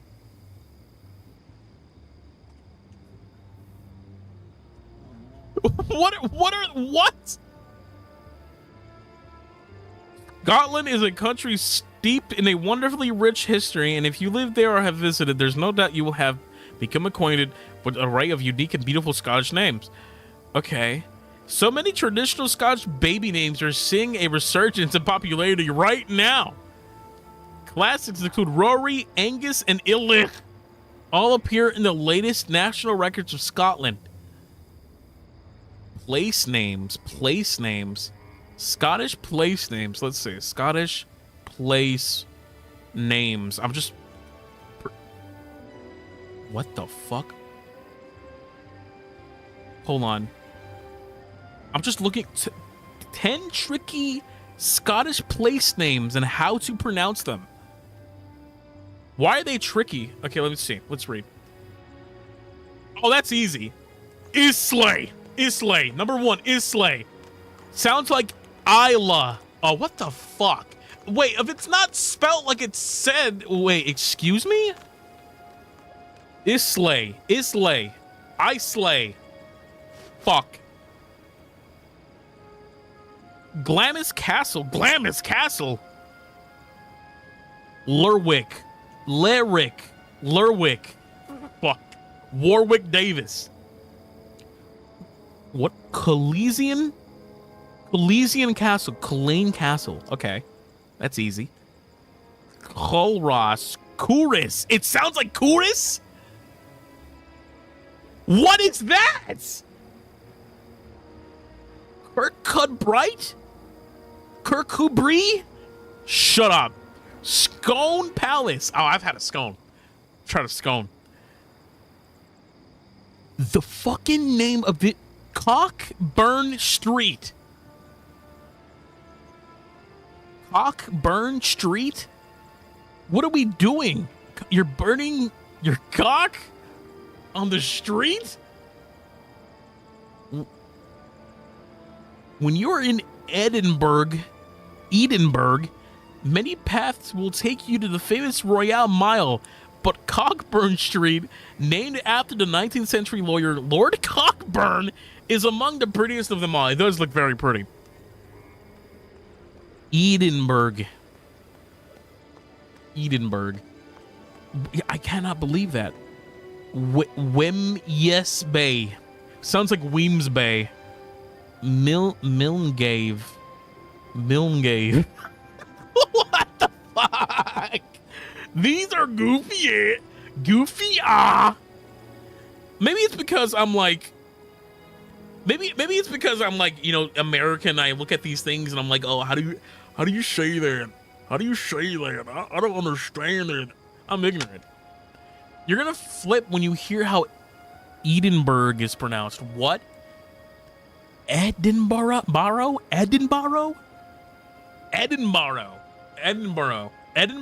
Is that how you say it? Edinburgh? I'm gonna jump out the fucking window. You ever see a Goldbullet jump out the fucking window? Edinburgh. You know, back in my day, we used to just have names. We would call it like the highway. that was the name of the place.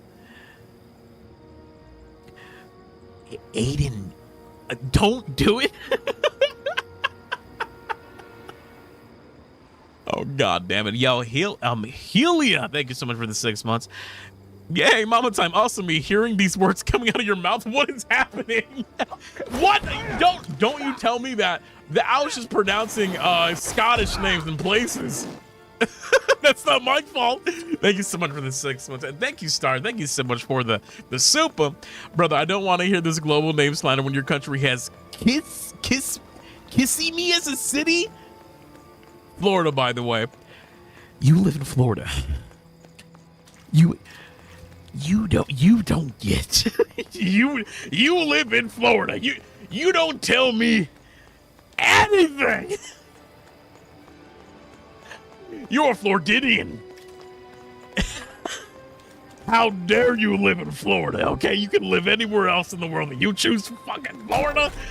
Why I oughta, Star? I can't believe you. I can't fucking believe you. The city is in Florida. How dare you? I'll never forgive you. I'm not gonna forgive you. I'm not gonna forgive you. You're not being forgiven right now. Why not Florida? Okay, for those bubbies out there who do not understand Florida, you know, I'm not gonna even say it. Florida is a different level. Florida is funny. Florida terrifies the fuck out of me. We're the resistance base. So you know what a volcano is? Has anyone seen a volcano on like National Geographic? Have you seen it like on History Channel? Has anyone seen what a volcano looks like? That is what Florida is. The fucking lava that pops out of the fucking volcano, that's what Florida is, but it's inhabitable, or it is habitable, excuse me. It's the one place that should have a volcano. You think that it would have a volcano.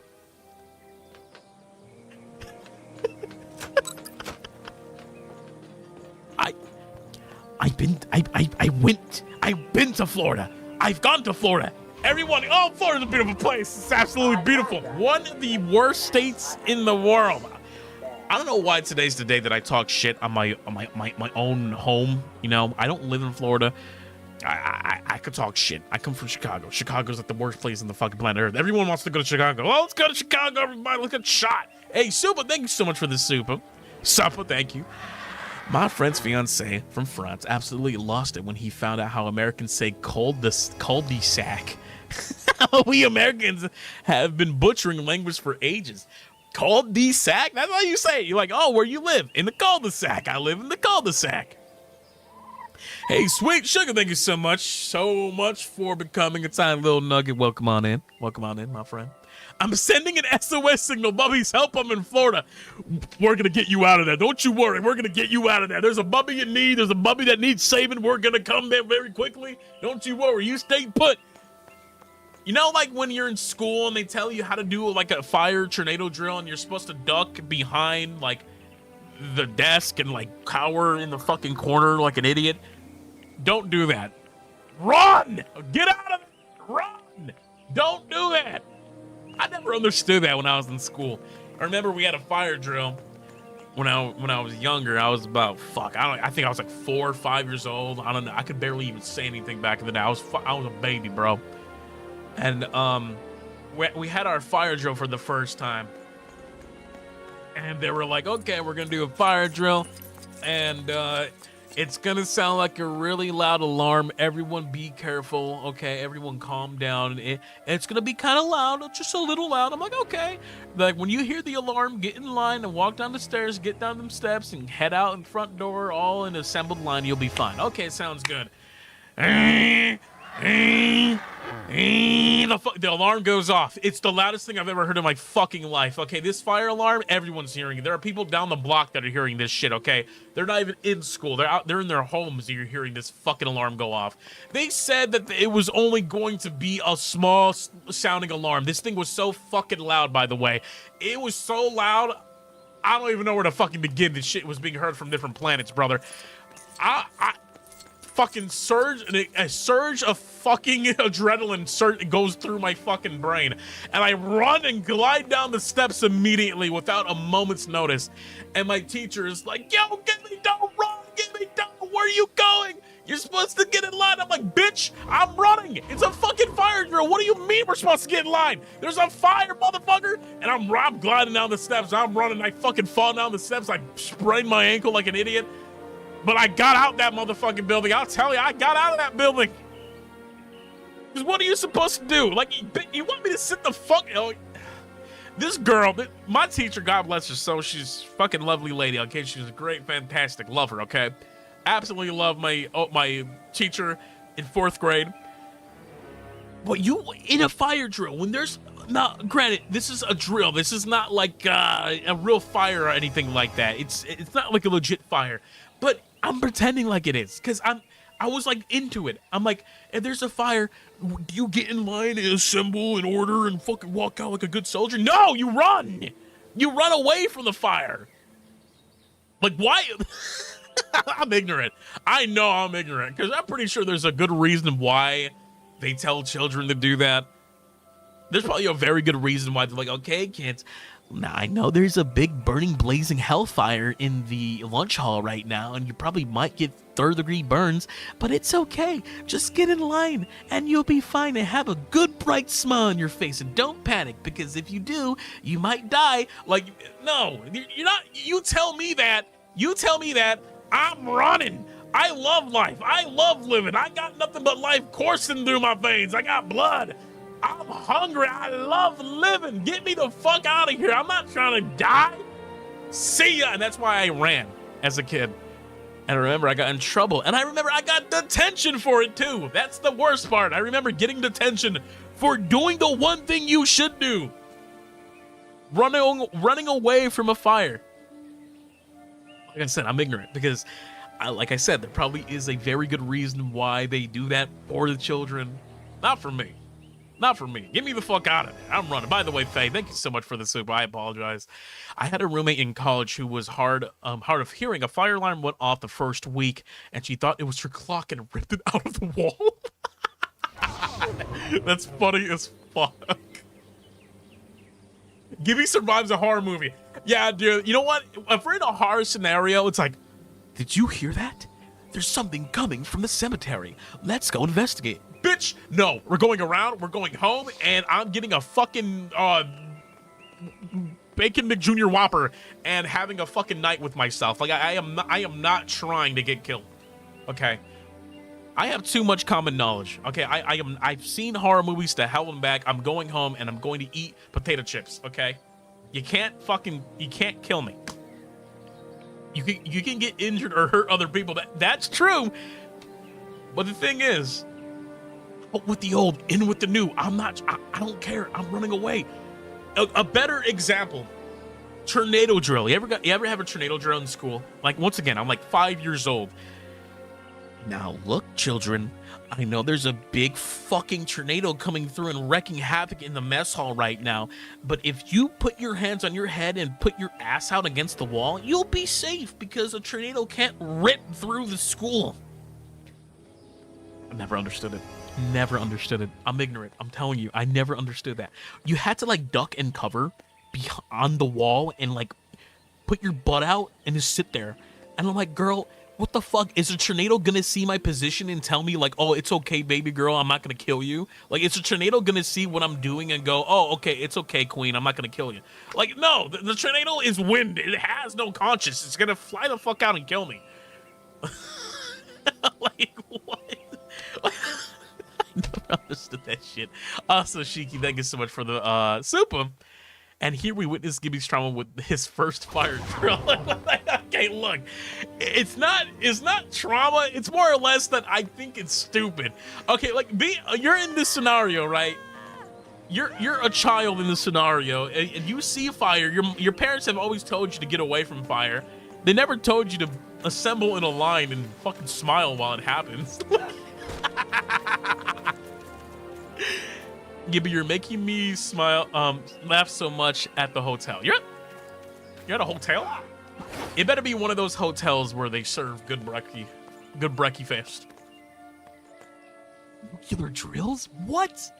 I know I've only had fire and I only had like tornado drills. There was nothing in between that. That's what we had to do in elementary school, but when I went to high school, we had an actual base. We just go there and chill until it was all clear. Yeah, that makes sense. That makes sense. I just never understood it because let's throw a hypothetical, okay? It's me and you, okay? We're in my house and we're chilling. We're watching Netflix and we're just max chillaxing, okay? I got the popcorn, you got the soda. We're watching fucking K-pop Demon Hunters or something. I don't know. We're just chilling, right? We're just relaxing. We're boys, okay? We're just having a night. Everything's okay. What the fuck is that? There's a giant blazing fire. What do? We don't assemble in line and fucking grab hands or anything like that. It's all for himself, okay? Run. Get the fuck out of there. Girl, if you don't start running now, if you don't get that shit in gear, rip your window down. I'm going out, jumping. There's nothing more valuable than your life. Not to get slash serious or anything like that. You got one life. You protect that shit, okay? Because you're not getting 2 lives, you're not getting 3, you're not getting 4 lives, you only got 1. And I don't think a lot of people understand that. I don't think a lot of people think that they have 2 to 3 to 4. You're not a cat. You're not a cat. You're a human being, and you got 1 life. So don't you go fucking thinking everything's gonna be peachy keen. You be careful. You be safe, because you got 1 life, and if you don't fucking protect it. Damn, yo, Super, thank you so much for the super. Gibby, what do you recommend to do in a school for a tornado? Duck and cover is the best option? Okay. Super, you listen to me. You listen to me right now. You see a tornado, right? You see, okay, let's say, okay, look at Boba Fett on the screen. Okay, well, let's pretend that you're Boba Fett. And let's pretend that in the distance over there, that thing right there, let's pretend that's the tornado. See the considerable amount of distance that we have? What do you do in a situation like this? Watch this. Look at that. Look at that. Now, it doesn't take a scientist. It doesn't take a fucking, some kind of globalist to understand that going the other way is always the option. It's just me. And I know the tornado is a force of nature. It's coming at you too. But you know what you do too? Let's say you're in an open field and there's a dead end over here, which there is. Look, there's a dead end. The tornado's coming through. Oh shit, here comes the tornado. What's that? Safety. Look at that. And now we're in the comfort of like a bunker. Like now we're in here, dude. Now we're just chilling. Now we're just relaxing. There's nothing crazy happening. The tornado's going on the outside. Do you know how fast tornadoes are? Do you know how fast my feet are, dude? Look at this. Look at my little Lego feet, bro. Look at that. Look at that. See? See now, tornado, they don't have feet. Tornado has wind. Tornado is not feet. Tornado is wind.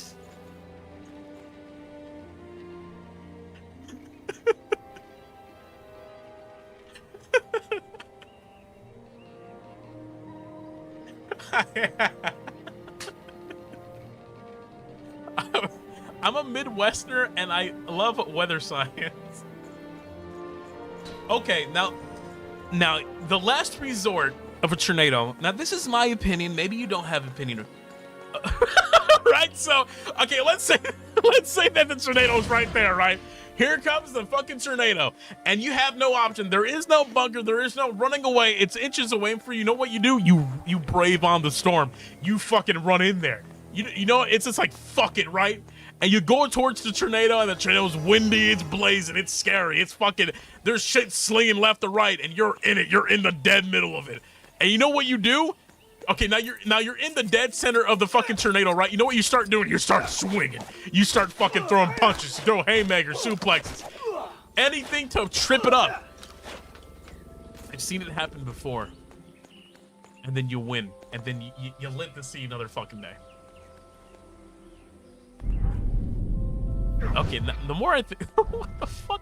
The more I think about it, maybe I'm not the best individual to come to in case there is an evacuation. Because I'm jumping out windows, I'm braving on the tornado, I'm trying to throw hands with the tornado itself. But what should you do? Hide? No, I'm not a pussy. I'm gonna destroy that tornado with my bare hands. Why is this guy throwing? Why are you throwing shit? Like, bro. Joking aside, don't take anything I say seriously. Not that you were, not that you are, but please don't take anything I say seriously. Trust me. Trust me when I say this. It'll save your life and it'll save you time. Oh my goodness. I'm so sorry.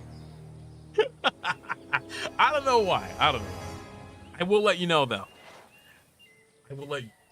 Cheeky, thank you so much for the super. Bubbies, he's not surviving a tornado. I am the tornado. I am the problem. I am the wind. I will be the one that rips your fucking house apart limb from limb. That's me. Have you ever seen that video? And it's like a guy, he was looking at a tornado. I think I think it's a tornado or something. It's like a fire in the distance because of the tornado. And the guy goes, "Oh my God." And he sounds like Chris Griffin. It's like one of the best videos on the fucking planet. Hurricane Gibby. Do not name a hurricane after Gibby, please. I'm never gonna hear the end of it. I'm never gonna hear the end of it. They're like, "Gibby, look what you're doing.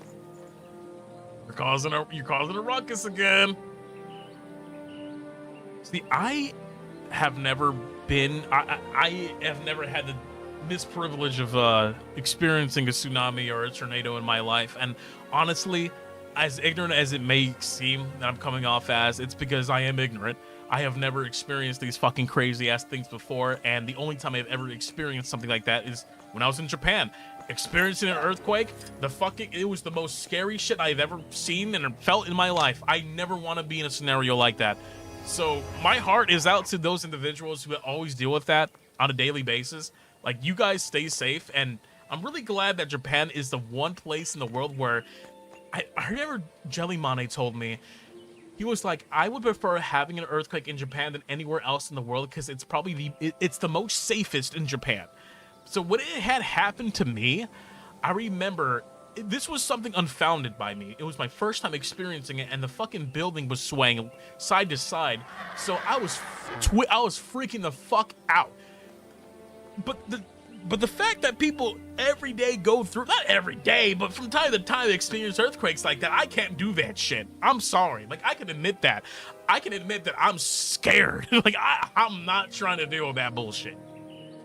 They're scary. We really don't get tornadoes on my part of the East Coast, and I think I lived in the Windy City. I lived in Chicago for a good majority of my life. And there were often times where the wind was so strong that I thought wind was gonna break through my window. There were times where wind was such a fierce opponent outside that I remember at one point I went through an alleyway. I was in an alleyway during one of these crazy ass wind advisories that I had, and I had to run errands one day, and the news channel station was like, warning. A severe windstorm is going to your area. Something. I'm like, okay, you know what? That's not going to change me. I need to go run these errands, and it's not. I'll be fine. I'll be a-okay. Boy, what the fuck? I wish I would have stayed inside. I should have heeded the warning. That's what I should have done, but I didn't. And so I was going through this alleyway to get to my destination. I think I was going grocery shopping. I think that's what I had to do.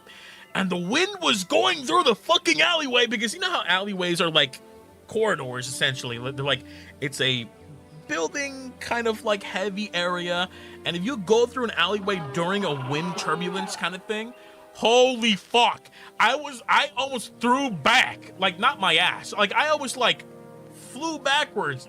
The wind was so strong that I could not walk forward for like a couple seconds. It was crazy. I was like, holy shit. Trying to get through it. And I'm like, wind is nothing. Wind is something I physically can't fight, because it's a force. And then I felt that. I was like, dude, I just had a really bad windy day. Could you imagine how fucking crazy a tornado could be? Like, tornadoes fucking rip off buildings and shit. And I experienced wind at probably its most, like, least violent state. Could you imagine how it must be when it's like a fucking crazy ass tornado, dude?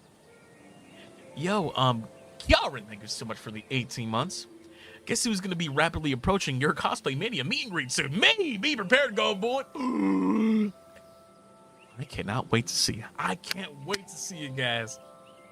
And at Cosplay Mania, I'm expecting cosplays. I can't wait to see it.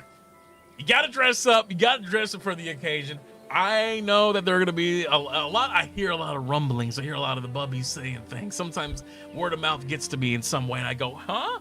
Oh, okay.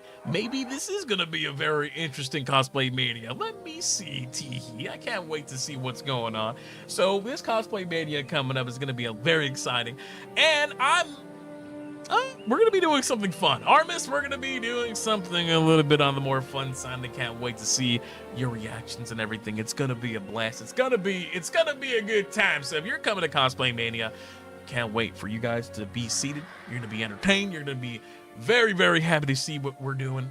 It's gonna be fantastic. It's gonna be good. It's gonna be good. Hey, Foss, thank you so much for the 7 months. Before I forget, I wanted to say congrats on Everglow. You did great. Me and my other friend had fun time watching and waving around our pen lights. That's what I'm talking about. Hope you guys had fun with Everglow. It was a fantastic opportunity. You know what?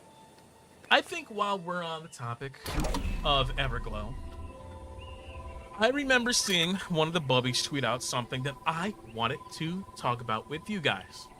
And I think it's a very important conversation to have.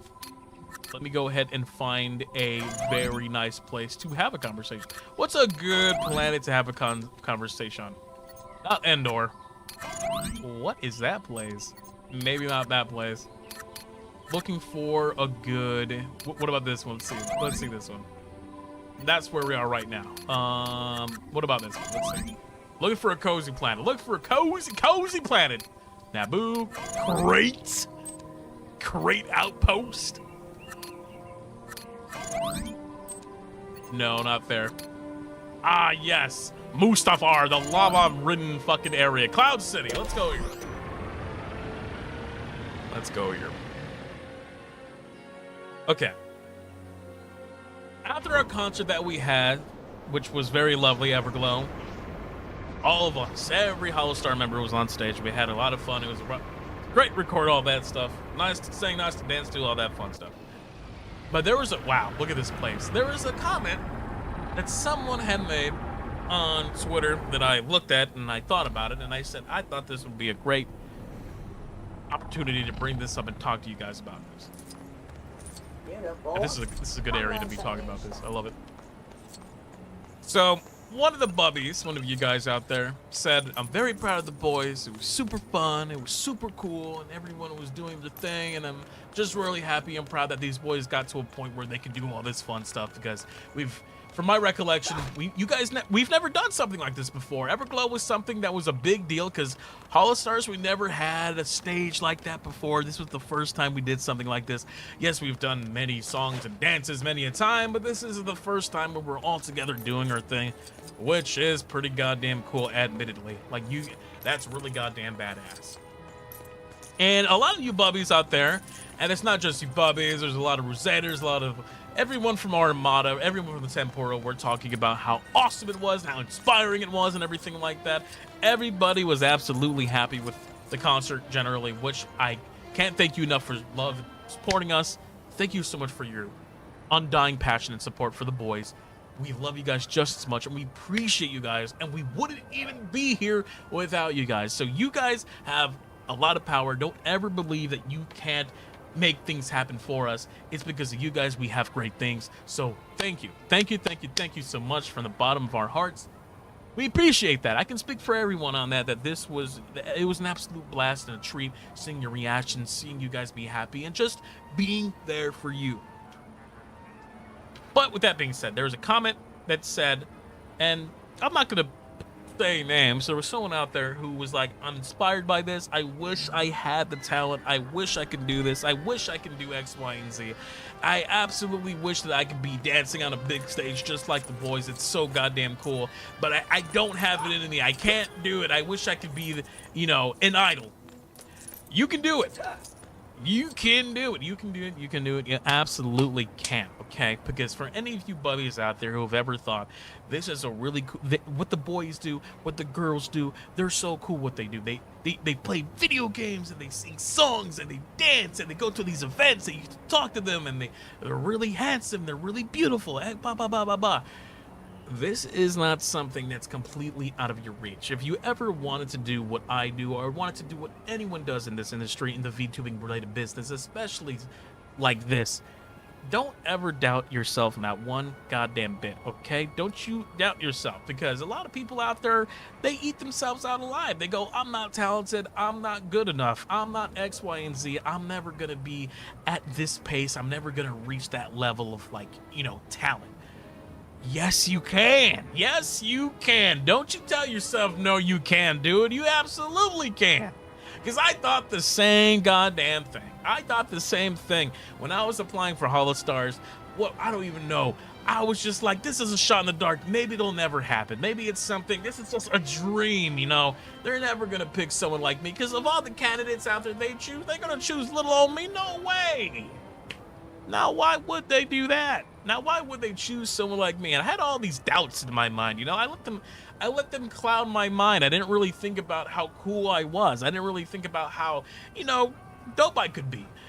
But it wasn't up until you guys where I had that clarity, and it wasn't up until I was accepted here where I understood that I mean something to someone. And it's because of you guys that I have this clarity that I ever so needed in my life. So this is why I say I can't thank you enough for supporting us and, of course, being here for your boy Gibby, because I sincerely want to say that you guys are the reason why we are all here. Love you very much. I appreciate that. But if you ever wanted to do something like this, if you ever wanted to be the way that I am, being a silly little anime guy running up and down and doing some shows every now and again, this is something that you can achieve.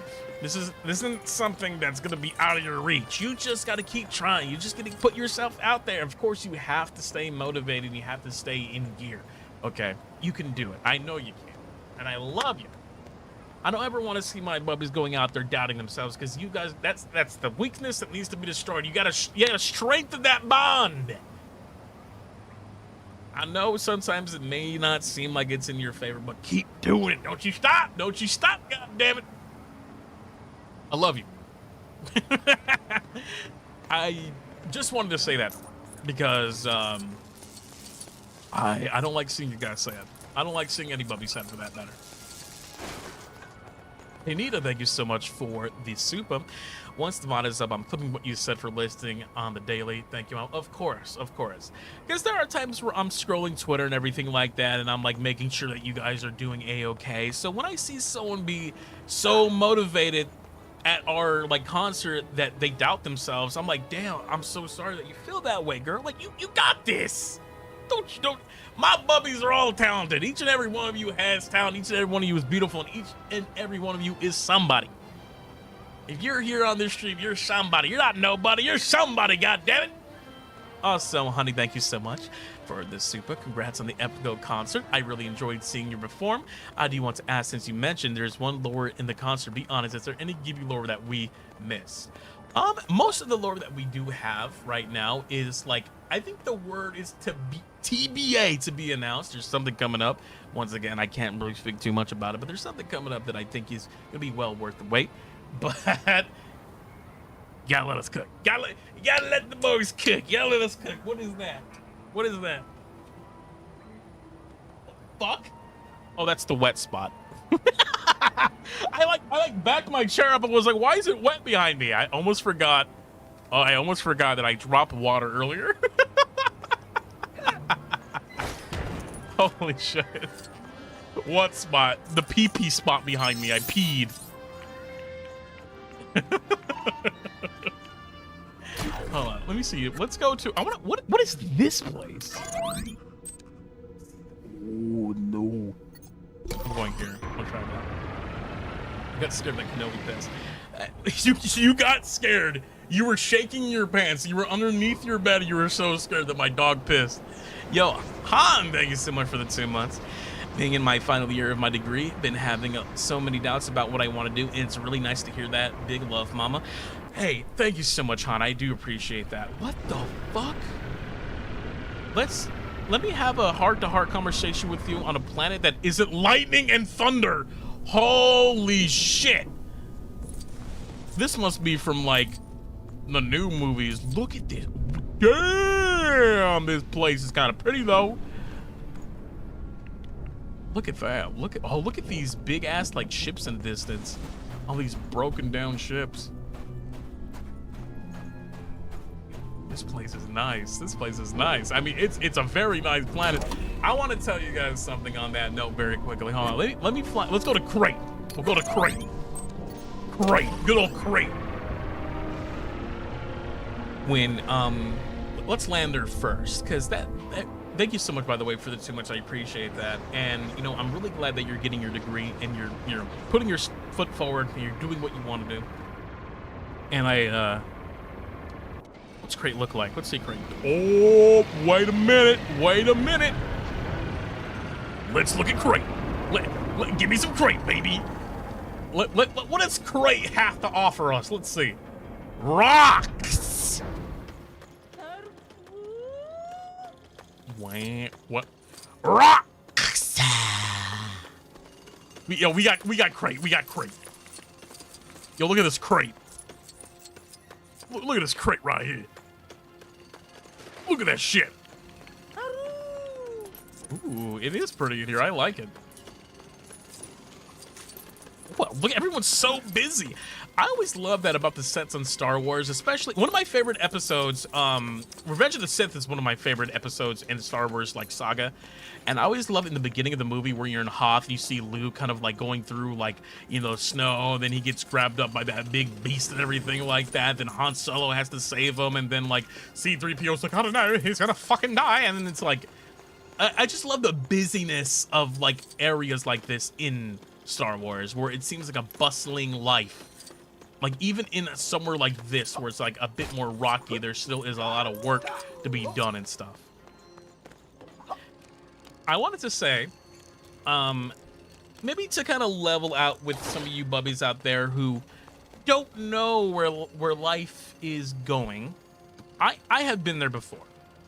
There were several times in my life where I wondered, what do I want to do as a person? Like, where do I want, what kind of goals do I want to achieve? What kind of places do I want to go see?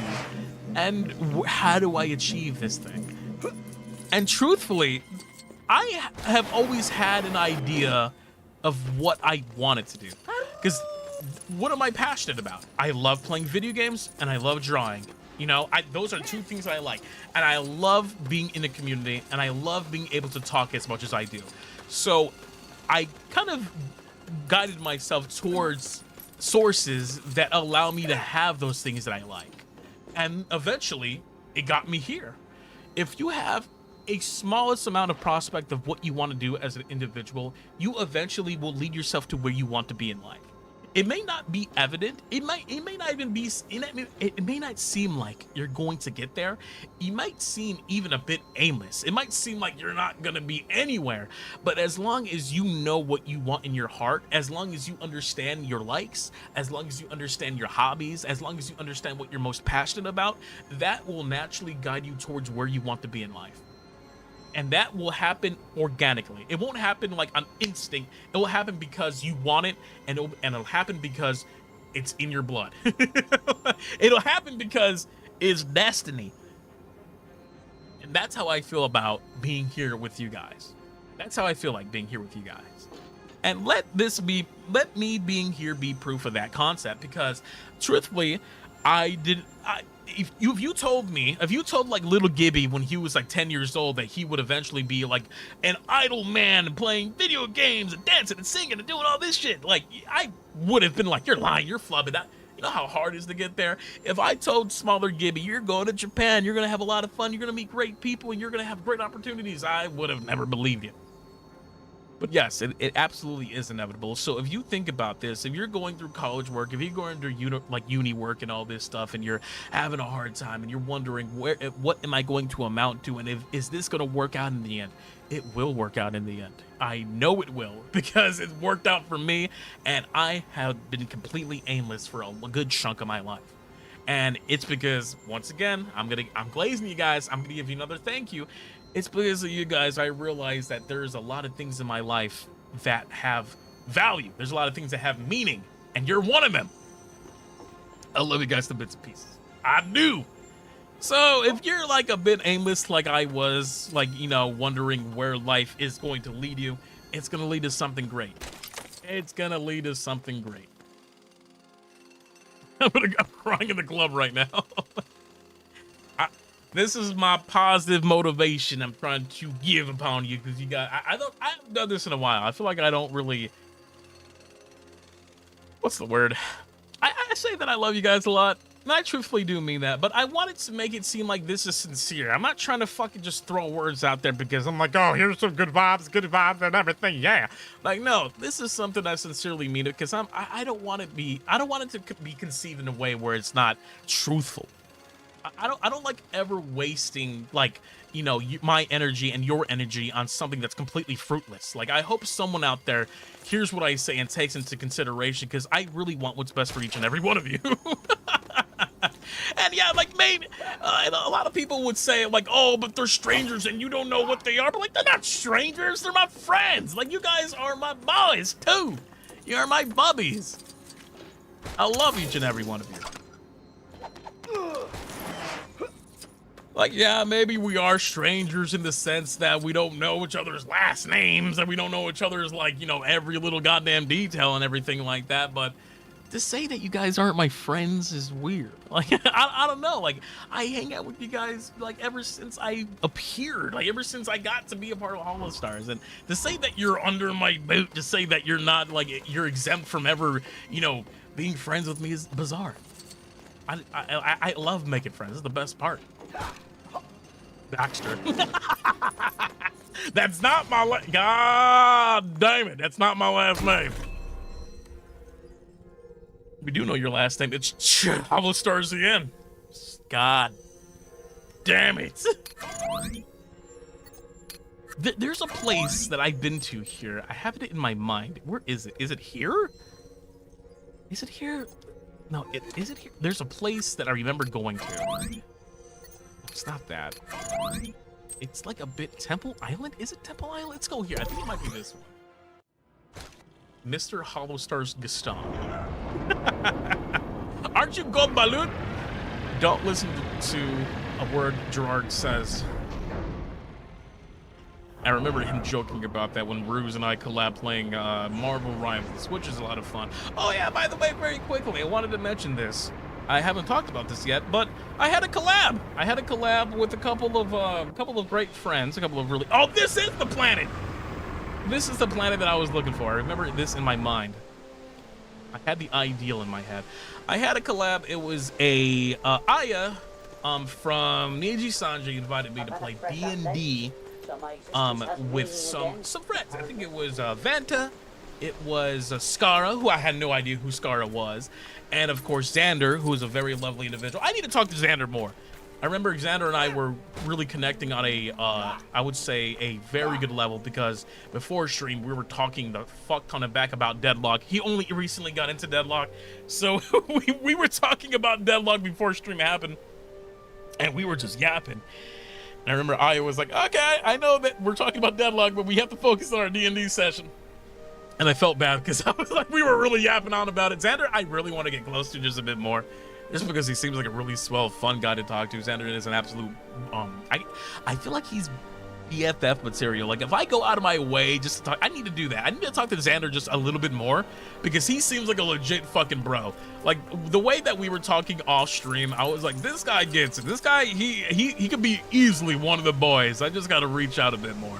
And that's one thing that I feel like that I don't do enough as a person. And I'm not too sure if it's my anxiety. I'm not too sure if it's just me being the way that I am. But I don't really reach out to people I need to do that more often. I just don't do that, and I hate that. That's one of my worst, like, elements about myself, is that I don't reach out unless someone reaches out to me, and it's really bum-ass behavior because I need to change that, because there are so many people who are like, hey, Goldbullet, you're awesome, I love you very much, you're so cool. And a lot of really big VTubers that speak to me, and I'm like, okay, thank you, and that's it. Like, I'm an idiot. I really need to go out of my way, because I'm appreciative of that. It's just that I don't know how to, say words properly, because I'm an idiot. Because I'm stupid. I'm pretty sure that has a lot to do maybe with my ADHD, since there's always like 30 million things running on my mind at once that I can't take 3 seconds to speak. But it's not that I don't. There are times where I absolutely do speak. I just think I need to reach out a bit more, you know? I need to reach out just a little bit more to people like Zanny, people who are always, and that's why I was a part of that collab, because Aya, who's a really good friend, she's fucking awesome, by the way. Aya, she knows how to run her D&D. Okay, hopefully she doesn't see this. Aya, I'm so sorry if you're seeing this, but you're a you're a nerd, you're a dork, and I love it. Like, Ruse and Aya are some of the biggest nerds and dorks I've ever seen. Like, they're so passionate about D&D. I wish I had that level of passion about something like that. Like, sincerely, they love their craft, and you have to respect the fact that they are into what they're into. It's so badass. It's so goddamn remarkable, man. So when she told me that we're having a D&D session, and she formally was like, invited me and was like, you should, would you love to do this with me? I hopped on it in a second. I said, fuck yeah, that's my boy Aya, dude. Absolutely, let's do something. And of course, everyone else there was absolutely fantastic. It was a fun D&D sesh. It was goofy as all fuck. And I'm not a pro. I'm not like a fucking expert at D&D. I'm still like baby. Like, every D&D session I've ever had was specifically in HOLOSTARS. That was my first time doing a D&D session outside of it. And it was fun. I need to do D&D a bit more just because of how fucking goofy it is and how roleplay heavy it is. I enjoy it to bits and pieces. I don't see why I don't do it enough. I just think it's like a bit more of a commitment. Like, D&D is a big commitment. It's not, because when you play a game, you have like the foreground for you, right? D&D is something you make for yourself. And I think that's what makes it so fun. Glad you had fun. You have a long way to go with D&D. Yeah, I know. I really want to get into D&D just a little bit more, because I just love playing as a character. I love being able to like be silly and goofy. Can I grab that? Can I grab that? Can has. Yeah! There we go. We need you on the RP server making friends. Absolutely. That's what I need. See, that's another thing. When I'm afraid of big groups. Okay, I was invited to the Minecraft thing that's been going on.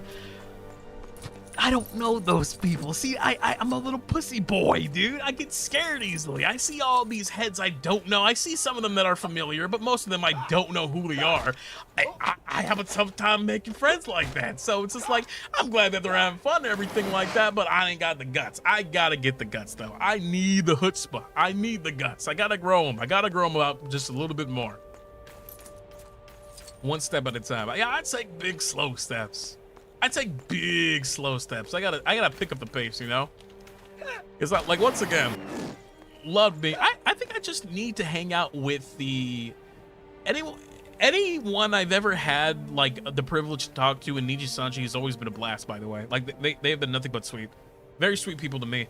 And so goes with the First Production boys. Like, I really, really want to do another big ass collab with the Production boys, because I think the last big collab where the most of us were there is when we played Goose Goose Duck. That was a fun stream. I'm like, we need to figure out when the fuck we can do something with all those boys again, because I had so much fun with that fucking game. It was a sincere blast, man. They're all such excellent beings. Absolutely, man. Absolutely. I agree with that. 110%. The collab was a riot. It was insane. I know my microphone was like loud as shit during that stream too for some reason. It was so good. It was so good. Nothing but love for every one of the peoples in Egypt, Sandri, every one of the people at First Productions. There's a lot of streamers out there I need to reach out to. What's like, out of curiosity, Bubbies, what is a dream collab where it's like, oh my god, I can't believe Goldbullet is collabing with this person? Like, what do you, like, our X, Y, and Z group, what are you the most curious about? Because I am very, you know, applicable to any suggestions coming from your way. Ruse. I fucking collab with Ruse plenty of times. He will say that we haven't collabed yet one-on-one, but any collab we've had, I have collabed with Ruse many a times. Don't let him get you in. He's getting in your head again. Uki, that's right. Uki Violeta. I always wanted to fucking play something with Uki. Uki's so sweet. But the thing is, like, Uki's super sweet, and then you got me. I'm a bundle of energy. Like, I'm a golden fucking retriever, and then Uki's like slow paced. He's like smooth cruising. The guy is like very soft spoken and very chill, and then you got someone like me who won't shut the fuck up. Shinri? Hey man, me and Shinri, I've been trying to figure out a good horror game to play with Shinri. Shinri and I love playing horror games, so I'm trying to find a good horror game that isn't Outlast, because Outlast smacks VOD sometimes. I know we've expressed interest in collabing again, but we're just trying to figure out the perfect game. We're just trying to find the perfect game to play together. Helix from Niji Sanji. He's a like a smoked puppy? What do you mean by that? Excuse me? Kalix. Am I saying that name correctly? Let me look them up. Let's go on Twitter real quick, because I don't know who that is. There's so many members in Niji Sanji, it's hard to, you know, keep track of them. Let's see.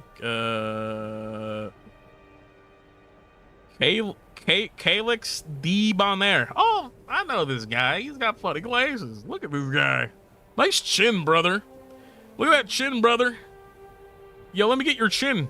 Let me grab that chin, brother. Hey, nice fit, brother. What the fuck? Hey. Glaive, Mr. Glaive. Yeah, we follow each other on Twitter. Maybe I might reach out. Yeah, any of the boys that I've ever talked to in Niji Sanji, some of the, like a good chunk of the girls too in Niji Sanji, have always been very sweet to me. Very nice individuals. Very sweet people. Maybe I'll reach out a bit more. I know I wanted to invite me to play Rivals with who was it? Realma? Who is that? Does anyone know? Is that even a person in Niji Sanji? Yeah, they're like, you play Marvel Rivals? I was like, yes, I do. I would like to play at some point. They're like, okay, we'll invite you. Why is there a timer on my screen? What have I done? Why is there a timer on my screen? I'm guessing I need to press one of those buttons again. Yeah, Io was like, hey, would you be interested in playing some Rivals next week? I'm like, fuck yeah, absolutely. If you need a Winter Soldier, I got you. Oh, right here. Okay, press that. Oh, I see. They're all in a distance from each other. Press that. There we go. Okay. Press this. Where's the other one? Oh, there's one over here. Okay. There we go. Nice. Excellent. Give me that. Guesses that it will be your goal to not be able to collab people outside of your zone. I think it's just like, if it's like smaller, I love collabs, but if it's like big collabs, I tend to not really go to them, just because once again I get stimulated very quickly, overstimulated. And if it's like a smaller, like bite-sized collab with a couple people that I know, I'm always down. But stepping outside of my comfort zone has always been a really bad habit that I need to break. Rather, I need to work on it, just because I get scared easily in big groups. Donkey Kong collab with Vox. Hey, Vox is a big DK head. I'm not too sure if we can play a Donkey Kong co-op game together, because I'm not too sure if they exist, but it could work, because there is like Nintendo's online services. You can play DK Donkey Kong Country 1, 2, and 3 technically co-op online. That could be a possibility. I like that idea. Gibby and Jurard collabs are always hilarious.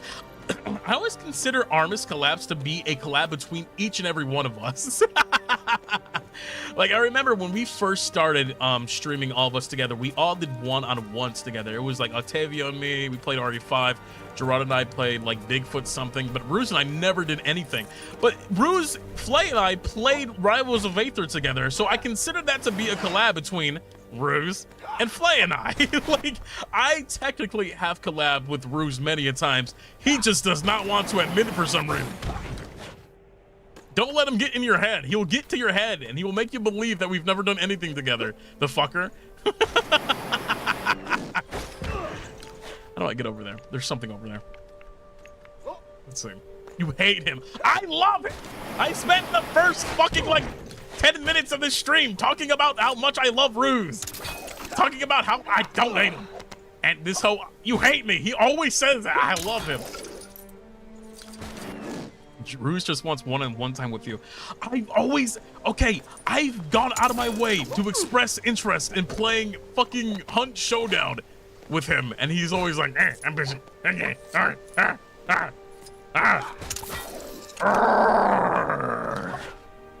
That horse meme. Yeah, I seen someone draw that. Someone drew that where it's like, you hate me, and it's like Ruse staring directly at me. So fucked up. Wait, I need to be this guy. What's this? What's this? What are we doing here? What? What is this? What am I about to do?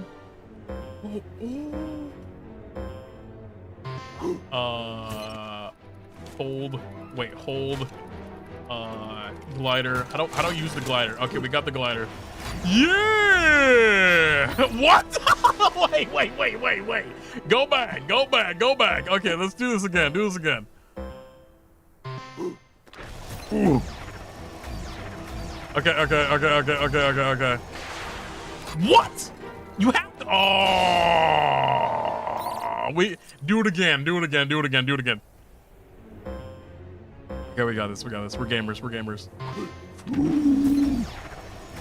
Okay. There we go. Okay, we're good. Give me that fucking brick. I like these guys. These are the guys that go. They make that noise. Yeah. Uh-oh. Okay, the jetpack only can go for so long. Look at my stick, dude. Look at this stick. Oh, there's a cave in here. This game is pretty as fuck. The Tuscan Raiders. What, is that a bubby? What's a bubby doing here? Hi, baby. Oh, no, baby. What's wrong, baby? Oh, no, little guy. Little funky man. Hi, GB. Hi, bubbies. I'm back again. Hey, nice to see you. Hold on. I want to take a big stretch.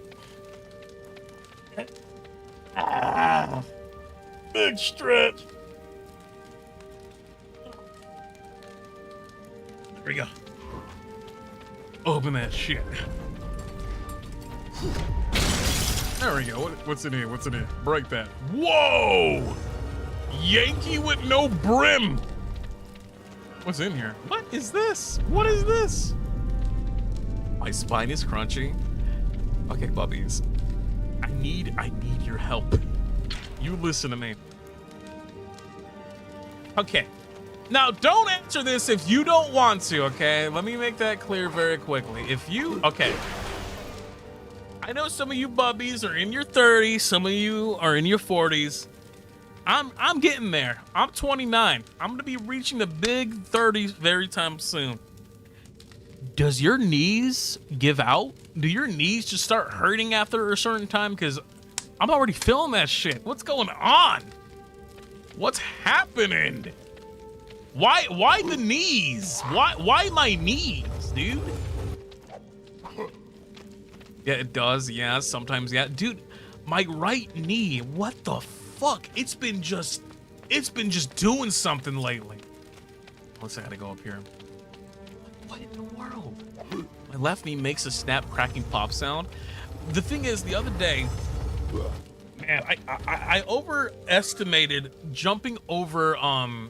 So I have a gate that like blocks off the kitchen area from the living room so that my baby, my daughter, doesn't fucking jump over and eat my wires. So I have a gate, and it's easy to jump over as a giant gentleman like me. But the other day I reached over and my knee just hurt, and I was like, ah. And then like since then my knee is like just been in a state of disarray, and I'm like, oh, that's great. And I'm like, can I not like jump over certain things anymore as I used to as a kid? Like, I know I'm aging and everything like that, but damn, yeah, it has begun. I am sorry. I think it's starting, dude. My body is showing the age. It's finally showing it, bros. We gotta get you a new knee. It's not too much of a problem because, once again, I'm not really jumping over anything all crazy all the time. It's just the fact that I'm like doing the most minimal shit, like lifting my leg over something, and then suddenly it's like, yep, you're hurt. Like, I'm not ready for this shit. Is there anything else I need to be aware of growing old that I don't understand now? Because, like, right now, it's just my knees. Is there anything else that gives out as you grow older? Life starts at 30. Really, really. I've heard that before. It's when you start to feel those old bones and joints ache. Heartburn. Oh, dude. Hey, look, I have GERD. That's the disease that I have. I have GERD. I've been very well acquainted with heartburn. It fucking sucks. Prepare for back pain. Yeah, I don't have back pain yet. I mean, knock on wood, but I don't have back pain yet. Elbows sometimes. Elbows sometimes. I can lift this.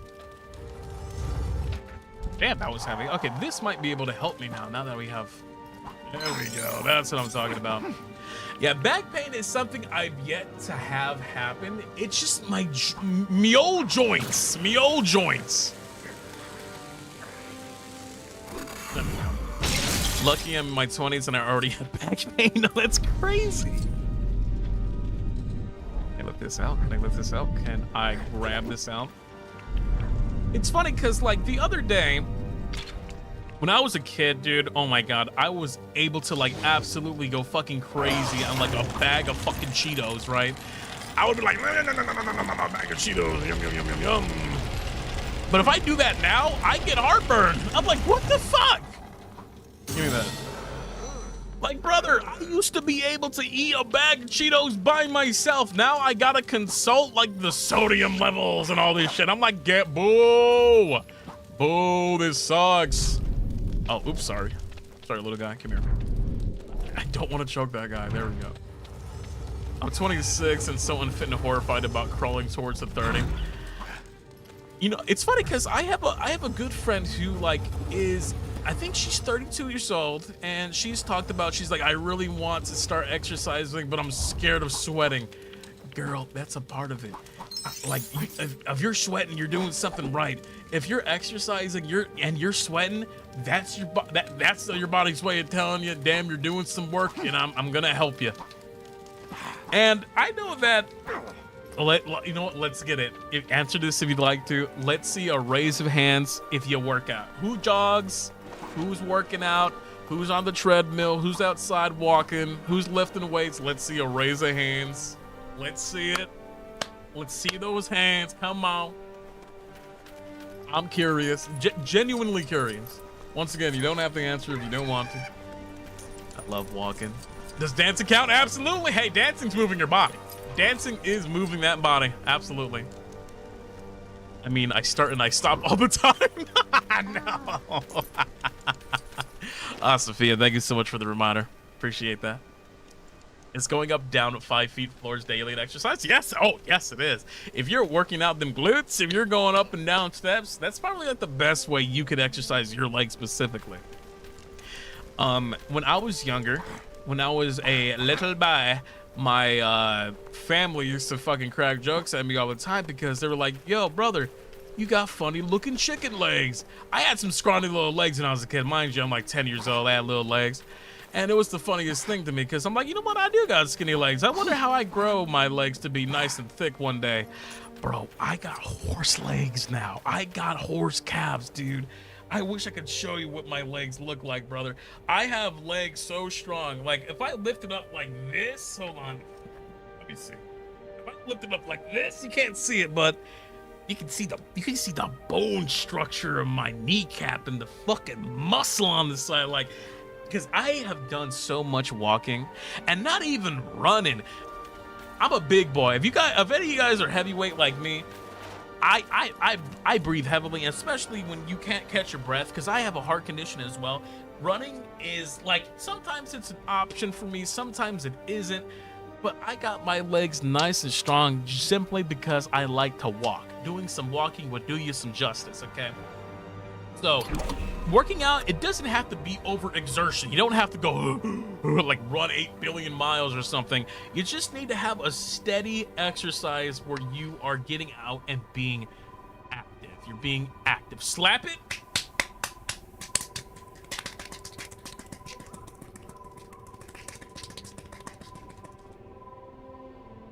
There you go.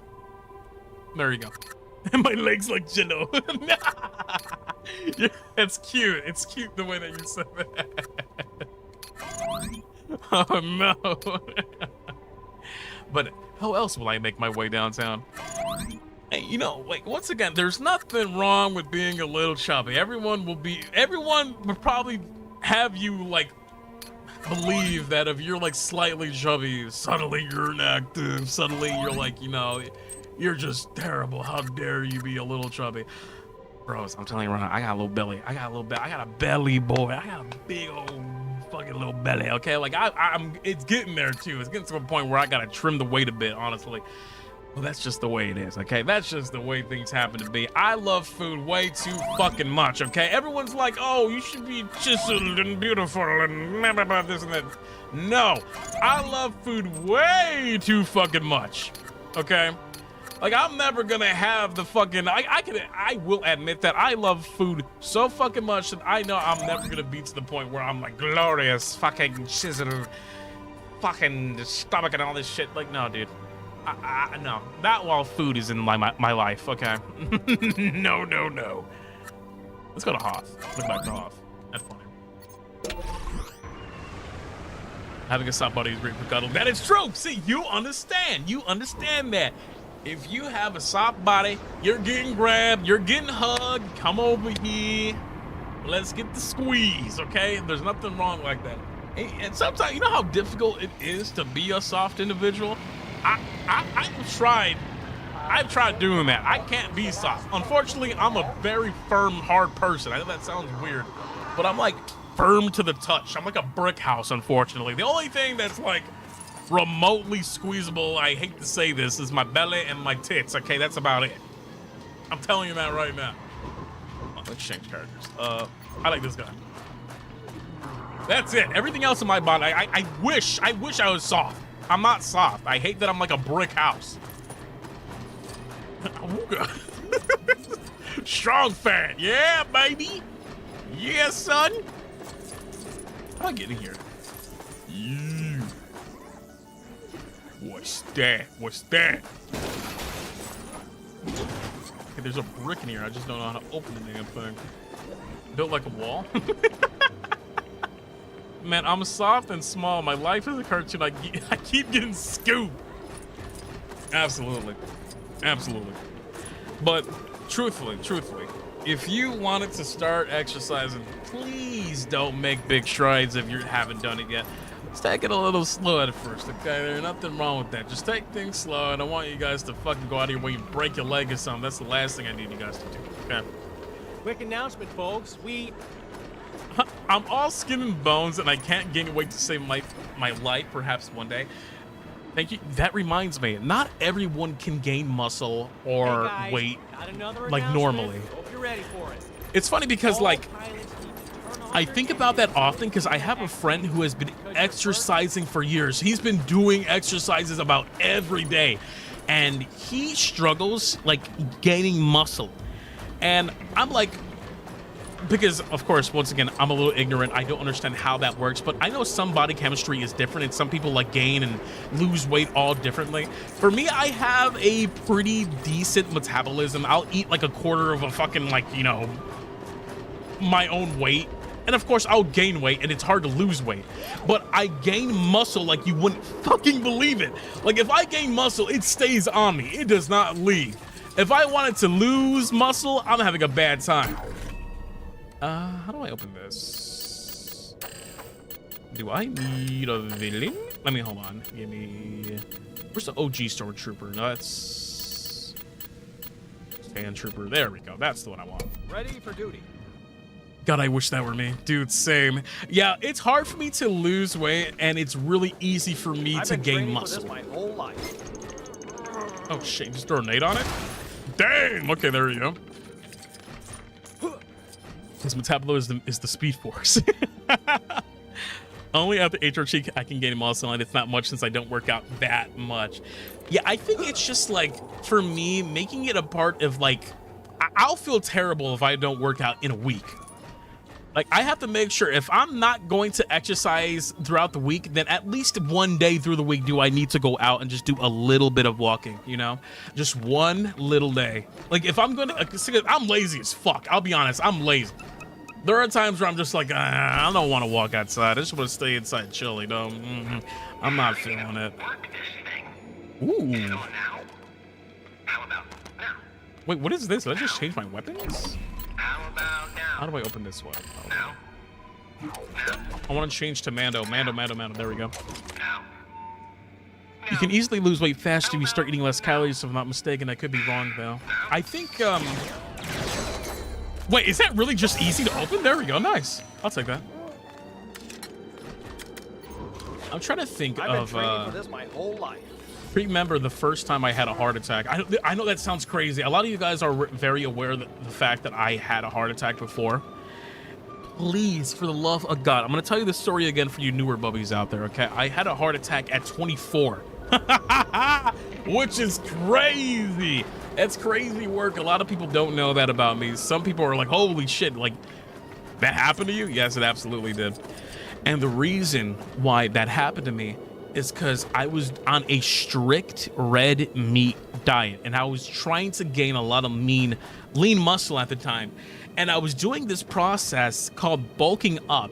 But the thing, for you guys who don't know what bulking up is, it's when you ingest a high amount of calorie content and then you work out immediately to convert that excess to straight, like, pure energy and muscle. And it's a good thing to do when you don't have a lot of weight and you don't have a lot of muscle. But someone like me I already had muscle and I already had weight, and I was doing that, which is a bad combination of food. Yeah, for you older bubbies, you're probably very aware of this situation. But for your newer bubbies out there, if you're looking to start exercising in that way, if you're bulking up, please be careful. It's almost as dangerous as fasting. I would say maybe even equally as dangerous. Maybe not as they're kind of the same boat. Bulking up is probably a bit more safer because you're eating a bit more, but that's the stretch. I feel like fasting is 10 times more dangerous and needs to be incredibly considered before you do it if you're trying to lose a lot of weight and everything like that. I'm not in a position to be saying anything about fasting, considering I didn't really do too much of it at one point. Once again, I don't think I'll ever be able to do that, but the point is, I was doing bulking up, eating a lot of food, eating a lot of high calorie content, exercising immediately. The results were fucking incredible. Like, don't get me wrong. I got good arms because of it. I got a good chest because of it. And I'm really glad that my biceps, I can... And it was because of this that I can move my right titty. I can switch my right titty. I can't, you know how when people flex their boobies and they move the left and right? I can only move my right one because of the exercises and the diet that I was on. And it was pretty sick. But, what was it? This was at the cost of my own health. And this is why I had like a heart attack. It was the worst experience I've ever had. Thankfully, I survived the fucking thing. But I would only recommend it if you are a health nut and you understand what you're doing. The results are fucking amazing, don't get me wrong.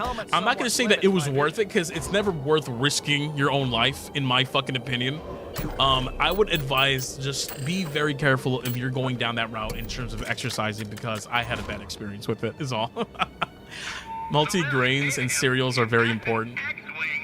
110%. Very percent. Important for gut and heart health, so be careful. Speaking of heart health, water. I'm fumbling my words.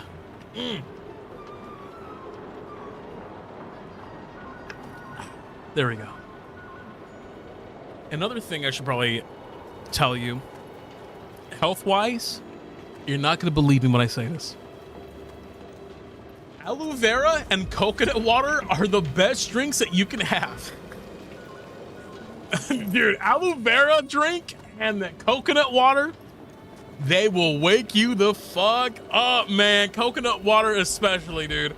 I'm a big fan of coconut water, and anytime I've ever had like an exercise or anything of the nature, I have downed it with coconut water and aloe vera drink, and it is the shit. It is so good. A 2-week coma to a face full of snowball is not cool. Where is? Well, I want to see something. Let's go to Tatooine. Look at that. We're almost done with this one. Let's go here. I want to focus on Hoth some other time. I'm gonna go to Tatooine very quickly. Fresh young coconut water is great if you can get it. Yeah, thankfully I live in a very nice like produce area where they freshly like crack them open and give it to you on the spot, which is sweet. If you ask them, there's a grocery store with a stand that does that for me, where I'm like, hey, can I get coconut water? And they ask me if I want it bottled or if I want it like fresh, and I was like, give me fresh, and they give you like a cup of it, and it's like, damn, you drink that shit. Woo! So good. That's awesome. Yeah, it's making me hungry talking about it. Dude, I want some coconut water right now. What did I have? Oh my god, dude, I forgot to tell you about this. I went to a restaurant recently. I went to Texas Road Steakhouse. Texas Steakhouse? Roadhouse? I don't know what the fuck it's called. Texas Steakhouse. And they had something that was the best thing I have ever had in my fucking life. It was called their wild shrimp. I was like, it's an appetizer, and it's supposed to like handle you over until you get some really good grub in you. And I wanted to give it a try. I was like, hey, that wild shrimp sounds good. And that bread, that fucking thick ass bread that they give you with the butter, that shit is good. Was there ranch? Absolutely. And that was the only time that I've ever eaten ranch with something. I hate ranch, but I ate that with the ranch, and I was like, this shrimp with the ranch, it popping, dude. If you ever go to, this is not sponsored by the way, but if you ever go to Texas Roadhouse, if you ever have the privilege of going there at a restaurant, just with your boys or with yourself, get that shrimp, get that appetizer, because you're not making a mistake. You're making the best choice you've ever made. It was so good. Yeah, Texas Roadhouse fucking rocks. I had like a really nice 8-ounce steak. I didn't want to get a 12-ounce just because I knew if I got a 12-ounce, I would never fucking finish it. I would have to take it home. But I did have an 8-ounce steak, and it was delectable. And I'm the kind of guy who eats it medium rare, okay? I used to be a guy who was like, give me it cooked. Give me that fucking thing like a rubber boot. I want to eat my steak like it's absolutely cooked. Do not do that, okay? Get yourself a medium well or a medium rare steak, okay? Because it always fucking hits. Having a little bit of juice in it is probably the best thing you can do for a steak. Like, when it comes to a steak, Bubbies, where are you at on the chart? Are you like a well done guy, a medium well guy? Are you rare, medium rare? How are we feeling on the steak chart? Where are we at on the steak chart? Where's my map? On the map. There we go. That's the one. Oh, I need a key that's used. Oh, good. Blue rare, give me blood. Medium rare, nice, nice. I'm well done. Yeah, sometimes well done is all right. I like well done sometimes. I used to be well done. I like medium rare. Medium well is one of my favorites. Mid well, yeah, for sure. I don't eat steak. Yeah, it's funny because like I think if I get one time I tried like rare, like just rare. And it was so chewy, and it was hard to get through. I think that's why I enjoy like medium rare and well done, and sometimes mid well, because it's just like it's a bit more. It's easy to kind of like to digest. Steak sometimes can really fuck you up. Like if you're not careful, steak will bite at you. It'll get you if you're not careful. Is there anything in here? What is that? Oh, the brick? Oh, it's down there. Set destination. Oh, that's nice. We can actually put a little like thing on it so we know where to go. That's cool. Let me see. Okay, it's just ahead of me. I have to remember that it's this way. It's so wrong in mood. Yeah, don't get me wrong. I think sometimes it gets gross. Like, it gets especially nasty if you don't cook your shit. I think it's fucking... I've seen some really bloody steaks that are just, like, absurdly disgusting. I'm like, no, you need to cook that shit. I'm so picky with cooked stuff, dude.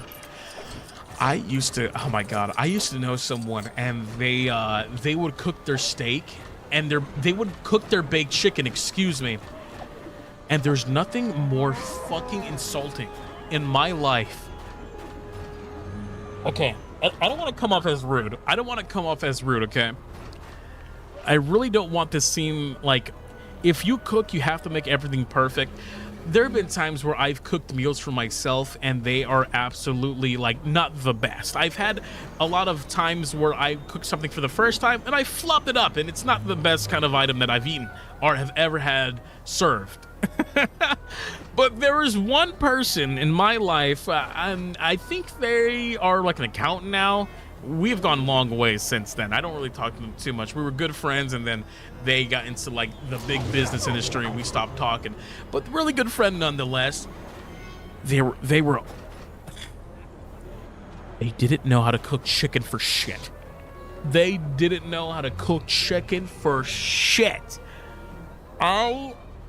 I will say that fried chicken is one of my specialties. I love the process of making fried chicken. I absolutely adore making fried chicken. Fried chicken is my go-to, like, hey, if we're at a function, if we're at a potluck, I'm bringing in the fucking fried chicken, extra crispy. You know how it is. You know how it is with me. I love my chicken. They were nice enough. He was very nice, and he one time invited me over to come visit with family. They were having like a get-together or something. I forget. It was someone's birthday. And I was like, hey, let's go. Who's cooking? I am. I'm like, oh, okay. You're cooking? I'm eating. I'm in my seat. And we were at the dinner table, and oh, God, this is so embarrassing to say, but I will not stomach food if I think it's disgusting. I will tell them right away something is wrong. And maybe that is rude, but what's more rude? Not telling someone they cook something wrong and lying to them and just digesting disgusting food, or being truthful. I remember he cooked it. He boiled the fucking chicken, which already is like, you're boiling the chicken? Like, I'm pretty sure there's a good way to cook chicken. Boiling it? Now, look, you can boil chicken. You can boil it. That's not something that's unheard of. You can eat it that way if you like. I'm not trying to boil chicken. Chicken is going in the oven. It's getting breaded with some flour and some eggs. It's getting those whites on there. It's being deep fried in some cooking oil. That's how I make chicken. So if you're boiling it, I'm already looking at you sideways, okay? Because I'm like, you better understand that you could fuck this up easily. Boiled chicken like soup. No, boiled chicken as in just boiling it in water and cooking it that way. And I assume that anyone who's ever making chicken specifically should understand the nuances of cooking it. So me being the person that I am, I'm like, hey, if a friend is like, they were very much like, hey, I'm cooking it for you. I'm making you the chicken. No need to worry about it. I'm cooking. I'm like, hey, I'm in good hands, because why would my friend who's offering me to cook chicken ever serve me something bad? So I'm like, okay, my life is in your hands. He gives me the chicken, and we're just sitting down. We're all talking. The sides are perfect. Don't get me wrong. It was like flaky baked like shrimp, and we had some like fried eggplant to go with it. It was a lot of things that we had on the plate for the sides. There's steamed broccoli with cheese. I was like, hey, this is rocking, and this chicken's looking good, and we got cornbread. Hey, this is looking like a fantastic fucking dinner. I'm liking all the goddamn, I'm liking all the contents on my plate. I get to the chicken, I cut it open, and it's uncooked chicken. It's got that weird gelatin red like filling that you see when you're not cooking chicken all the way. And I remember, like, mind you, he had his girlfriend who was over, and I think it was his wife, excuse me, his wife, and then it was like his mom was over, and we're all eating, and I'm like, I told him, I'm like, dude, I can't eat this. And he was like, why? I'm like, look. And I showed him, and he was like, oh my God, Gibby, I'm so sorry, bro. Like, I thought I cooked that one. He was like, my chicken's fine. And then he was like, let's trade. I'm like, brother, I'm not eating the chicken. I don't want your chicken. I don't want this chicken. I mean, I said this nice. I said this a lot nicer than what I'm admitting here. But I told him nicely. I'm like, brother, it's okay. I'll just eat the sides. He's like, no. Let me make you another one. I'm like, I don't want chicken, dude. This, like, I'm the kind of person, if I bite into something and if it's bad, it spoils the mood. Yeah, and it's dangerous too. You bring up a great point, hon. It's an absolute, it's a hazard. It's a health hazard because you could get who knows what from raw food, you know? It needs to be cooked.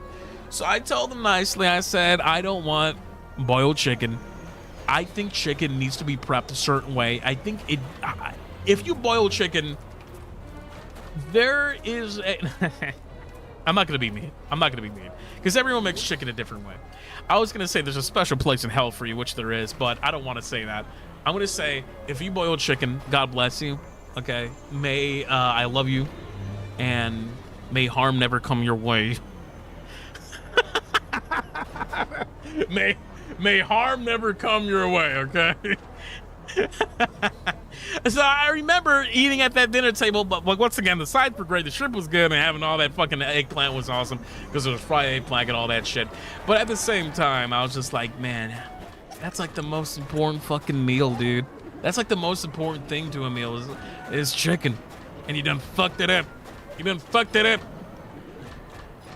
And once again, I don't want to make it seem like I'm absolutely fucking picky. I am picky. I'm very picky. I like food a certain way, and I like to make it done a certain way.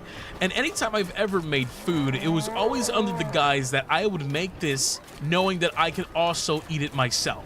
That's how picky I am. I won't serve food if I know that it's bad. I will only serve food if I know for a fact that it's good for me and good for other people around me. That's how picky I am. If I don't like it, then no one's getting it. If I don't like the way it came out, it's going in the garbage. Because the last thing I need is someone to tell a story about, oh my God, Gibby cooked for me one time and it was so gross and nasty and slimy. No, I do not want that for myself. Boiled chicken is a traditional dish in Vietnam, but it also has to be the right chicken. Yeah, the thing is, like, I've had good boiled chicken. My mom, she, out of curiosity one day, she's the reason why chicken is my specialty, because chicken was her specialty. She used to make, like, broiled chicken, fried chicken, baked chicken, X, Y, and Z chicken, all these chickens. And out of curiosity, buttered chicken, she tried one day out of curiosity to make boiled chicken.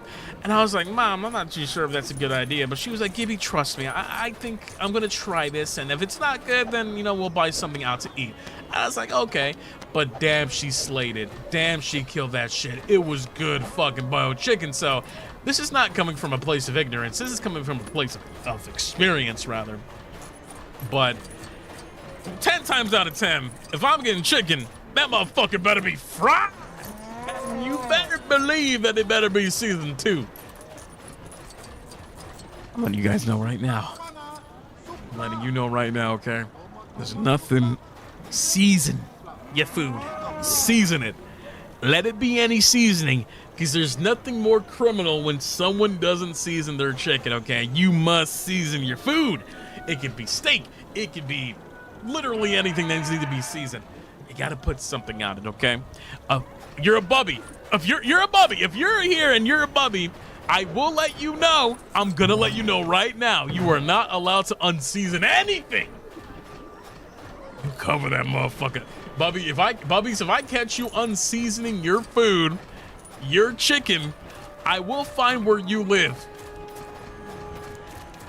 I'm gonna find where you live. Texas, Orlando, Florida, Georgia, I don't know where you, Atlanta, Jesus. You could be at the lost city of treasure. I'll find you.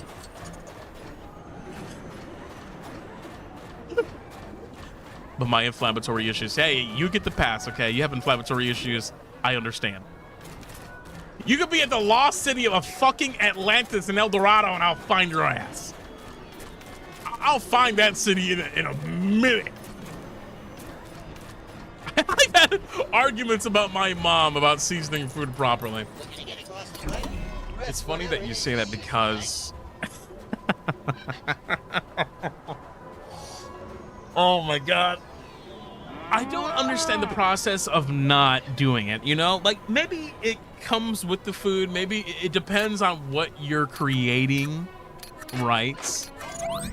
Like, whatever you're crafting, probably, like, you don't want to season everything, but you're gonna want to season the things that need to be seasoned. I'm never seasoning my food now. Little Cheese, you listen to me, Little Cheese. Little Cheese, you listen to me. Little Cheese, you're gonna be eating cheese when I'm done with you. Kiwi, I'm going to eat you alive. I don't think have I been here to this area? What the fuck is this area? It's Joe over. It was pretty cooked. Okay. Bubbies, you have to promise me something. Can you guys promise me something? Can you promise me something? Okay. Now, put your hand on your chest. You're going to swear an oath. You're going to swear an oath. Swear an oath to me right now, okay? Here we go. Don't you say no. Don't you say nuh-uh. Don't you say no. No, you put your hand, like you're pledging allegiance, put your hand on your chest right now. Right here. Okay, here we go. You ready? Okay, here we go. Put your hand on your chest and say proudly, I am a Bubbie, and I will always season my food because Mama Gibby said so. That's all I gotta say. That's all you have to say. Okay? That's all you have to say. That's it. That's it. Okay, I did it. Okay? I believe you. I believe you. I believe you. I already do that. Okay, then you don't have to put your hand on your chest. You don't have to pledge to me. You're good. You're good. If you already do that, you're fine. Okay? I'm a Bubbie. What's the next part? And I pledge that I will always season any food that I touch. All you have to do is say that. Something similar to that. It doesn't have to be word for word. You just got to pledge that you will always season your food. Can't do that anyways. Good. Because the last thing that you need is me knocking at your door, breaking it down. No, this isn't gonna be like a sexy dream or anything like that. We're not gonna do anything funny. I'm gonna break your fucking refrigerator. I wanna go into your house and remove it. Hold on. I need to change my character. I need a jetpack. Where is, yeah, there we go. There we go. I'm gonna unseason my food from now on. What the fuck? No. You're just saying that. You're just saying that. Yeah, exactly. I'm gonna crash into like the Kool-Aid man. I'm gonna fucking break open you're gonna see like a Gibby silhouette.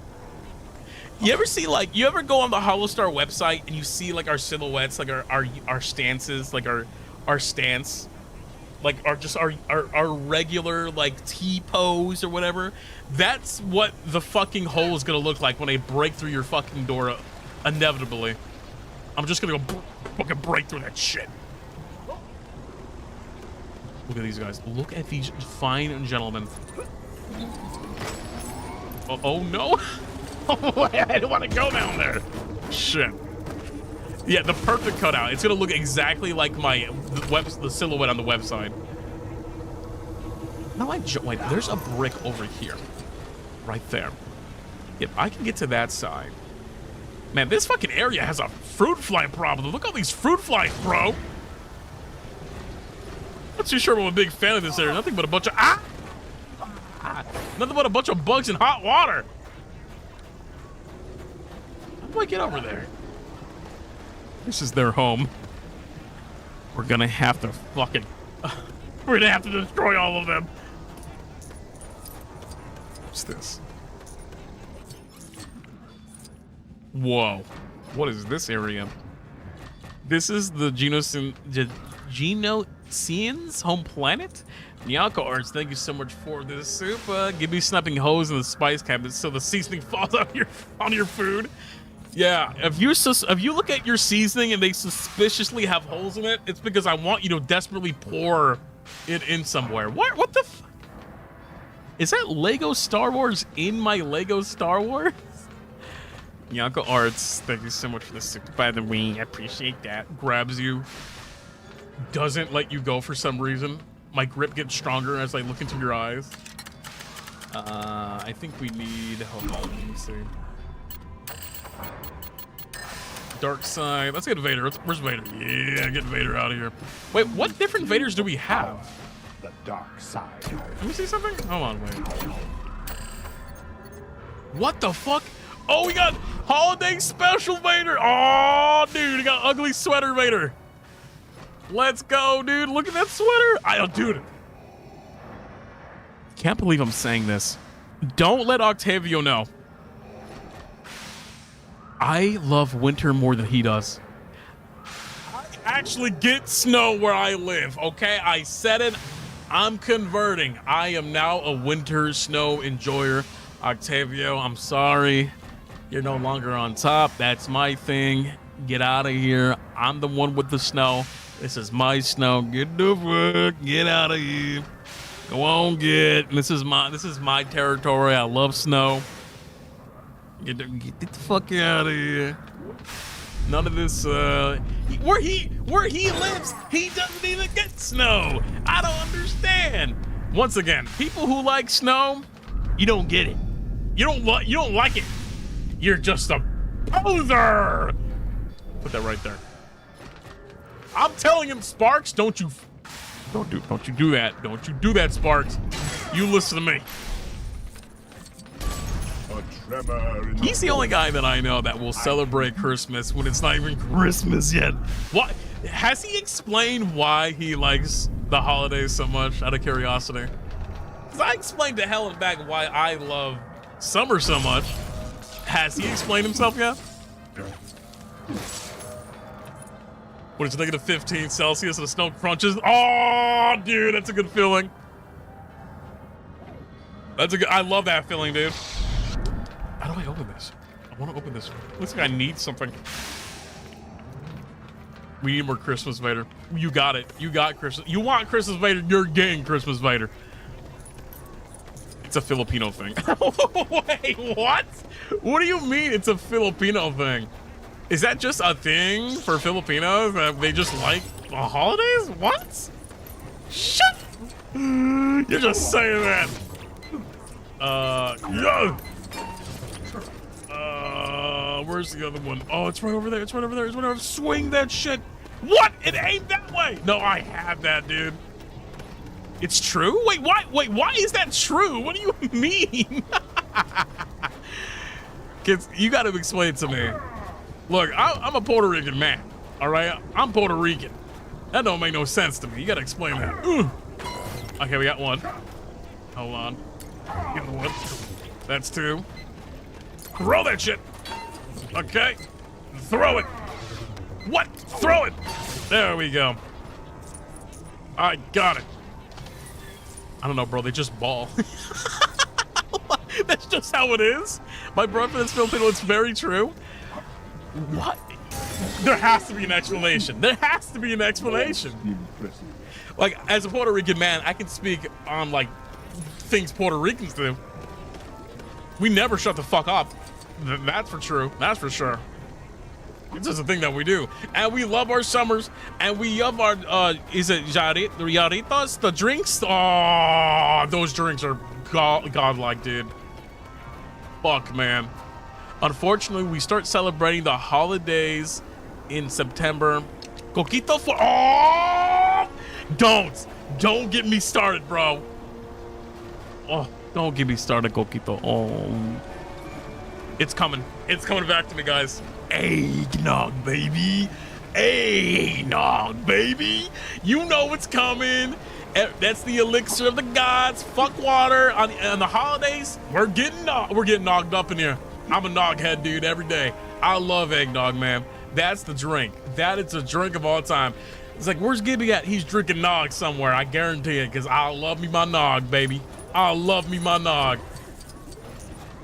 My uncle every year would always ask, "Hey, Gibby, what do you want for Christmas?" And I'll be like, "You know what I want? Do I have to ask you again?" He's like, "Okay, I get it."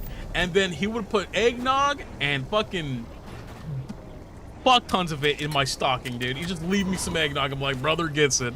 Brother gets it, dude. I love my nog.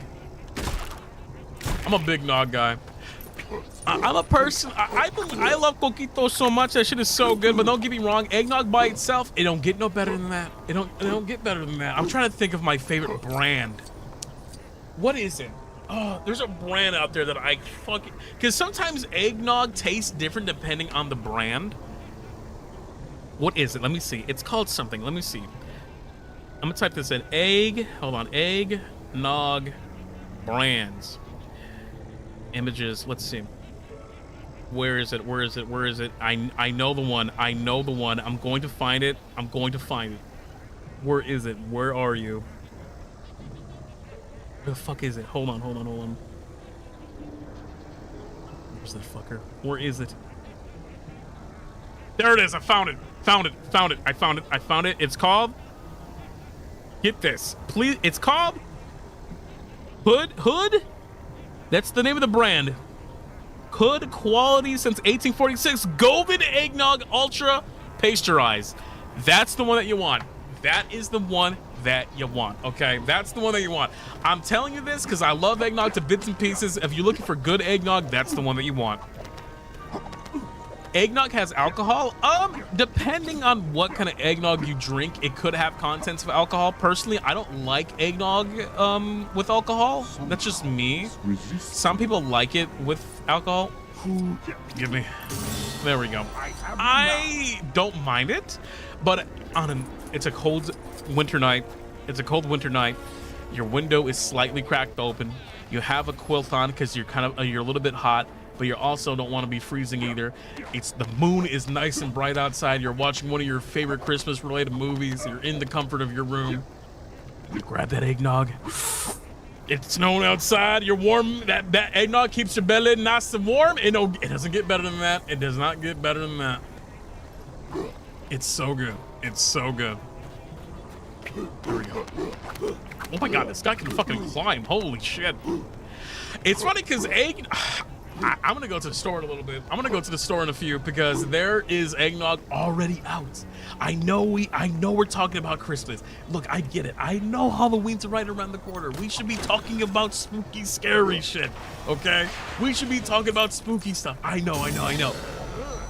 But I'm excited. I don't know why. Like, Christmas last year was so good for me that I had such a good time with the holidays. I cannot wait to have another like holiday winter excursion over here. It's apple cider season. I went to an apple festival and I have it right here, bros. I have it right here. Let's go to a planet that's a bit more comforting again. Let's go back to Kanto. I have a book. Can't say what the name of the book is because it's region specific, and I will dox myself if I tell you what this book is. But it's a book about mushrooms, and I got this at the Apple Festival. I was getting apple cider. I had apple donuts. I had apple custard. It was some of the best shit ever. And then there was someone who had like these fried mushrooms, and he called himself a mushroom head. That's what he was like. We're mushroomers. That's what he said. He's like, I'm a mushroomer. I'm like, really? And he was talking to me about mushrooms, and he had all these books that he made himself, and I'm not too sure if you can hear me skimming through it, but I have the book right here, and it's about mushrooms, and it's the coolest shit ever. And I kind of want to read one of the coolest mushrooms on here. I think I might be a mushroomer too myself. I had mushroom jerky, and it was fucking delicious, and I was reading this book. Let me try to find it. Right here, look. Okay. This is crazy. I'm gonna read this to you. Okay? I fucking love mushrooms. American Caesar mushroom. The technical name is the Amita jacksoni, is a strikingly beautiful mushroom that emerges from the forest floor like a bright red egg nestled in white paper. Now, look up the American Caesar mushroom, and it looks like it's literally that. It's like a little egg wrapped in like a napkin, but it naturally looks like that. It's so crazy. And the person says, I have not found many locations with it.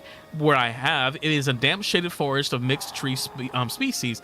I often find quite a few of them in certain locations, but none at all at others. It's also interesting that it is an edible species, a genus with some quite toxic yet deadly species that gets a bad rap. You may have heard of the psychoactive Amida muscaria and its variants, but it's also interesting about it is that not only is it edible, but it's edible raw. What? It's a crazy, yeah, it looks a bit like a mango. It's so crazy. Like, I didn't realize how fucking nuts mushrooms were up until I started reading this book. And where is it? There's another mushroom that glows in the fucking dark. I think it's a jack-o'-lantern mushroom. Hold on. Guys, I'm telling you, I love... No, chicken of the woods, baby. Chicken of the woods. Where is it at? There's a mushroom, and I talked about this mushroom several times to you guys. Several times have I mentioned chicken of the woods. Here it is. Chicken of the woods. It says, is a polypore of a few species that are easily to identify as they are typically in large clusters of brightly colored shells. Chicken of the woods, baby, or COW for short, cow for short, is usually found growing from dead oak, but can be found in other tree species. It's a celebrated as a popular edible mushroom because it tastes like chicken and looks like chicken. Look this shit up. How the fuck is that possible? How? It's so funny that naturally in the world there are mushrooms that look like chicken and taste like chicken. What the fuck? You are kidding me. Cow for short, yeah. It's so cool. Like, how is that possible? Isn't that funny? That's like going out into the woods and finding a mushroom that tastes like a chicken burger or something for some reason. You're like, oh, why does this taste like a burger with mayonnaise? This is so weird. It's just a natural thing that tastes and looks like chicken. What? Why? Biology is wild? Dude, it's crazy. Like, if I look up, hold on, there's another thing in this book. Where is that? Let me find it for you guys. It's a jack-o'-lantern. Looking for it. Right here. The toxic jack-o'-lantern mushroom has been confused with the golden mushroom. The species has a bioluminescence. They sometimes emit a faint glow if brought into a very dark room. And they glow, hence the name jack-o'-lantern mushroom. It's fucking cool, man. That's so badass. I heard mushrooms are closer to animals than plants. Yeah, dude, some mushrooms get fucking wild. Like, some mushrooms start getting to the point where they are, like, breathing and moving. It's like, whoa! A jack-o'-lantern mushroom. Yeah, that's the name of it. It's so sick, bros.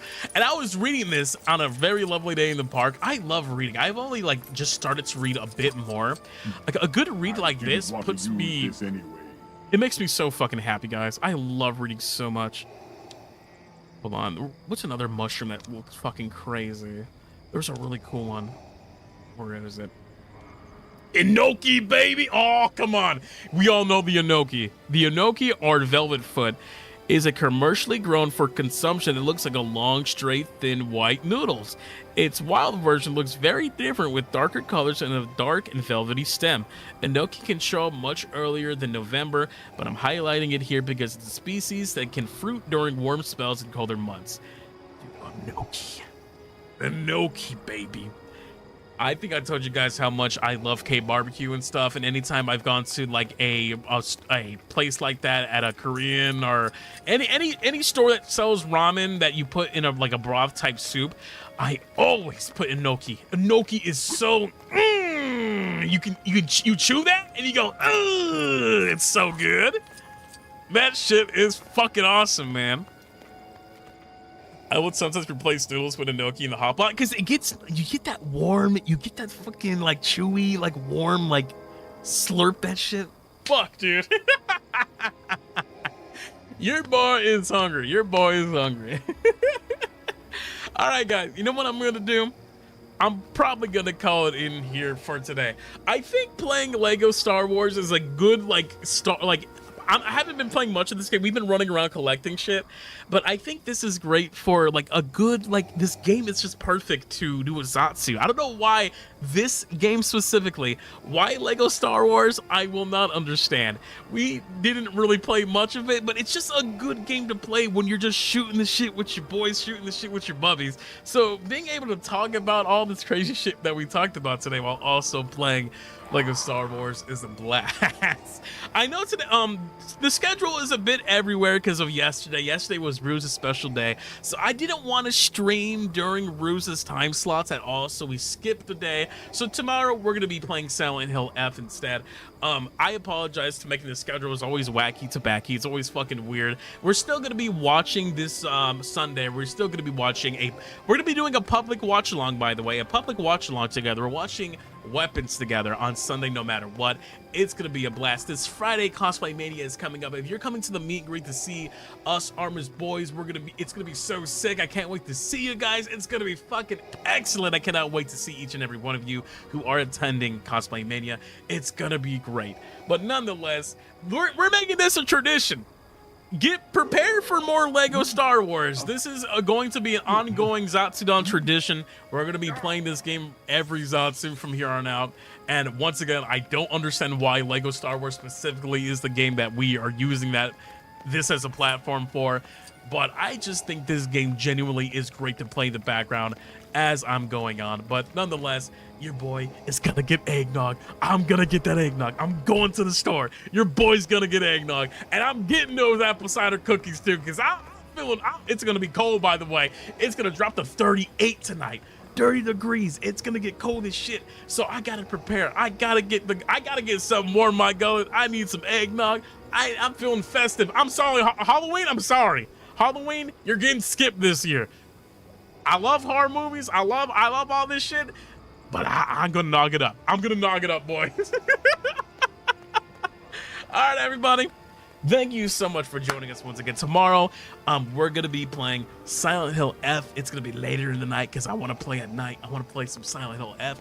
Everyone's been saying that Silent Hill F is one of the better games out there right now in terms of like scary games, one of the more popular ones. And I'm very curious. I think have any of the boys played it yet? I'm not too sure. I know Shinri's expressed interest. I think she already played it already, and I know some of the girls hopped on it.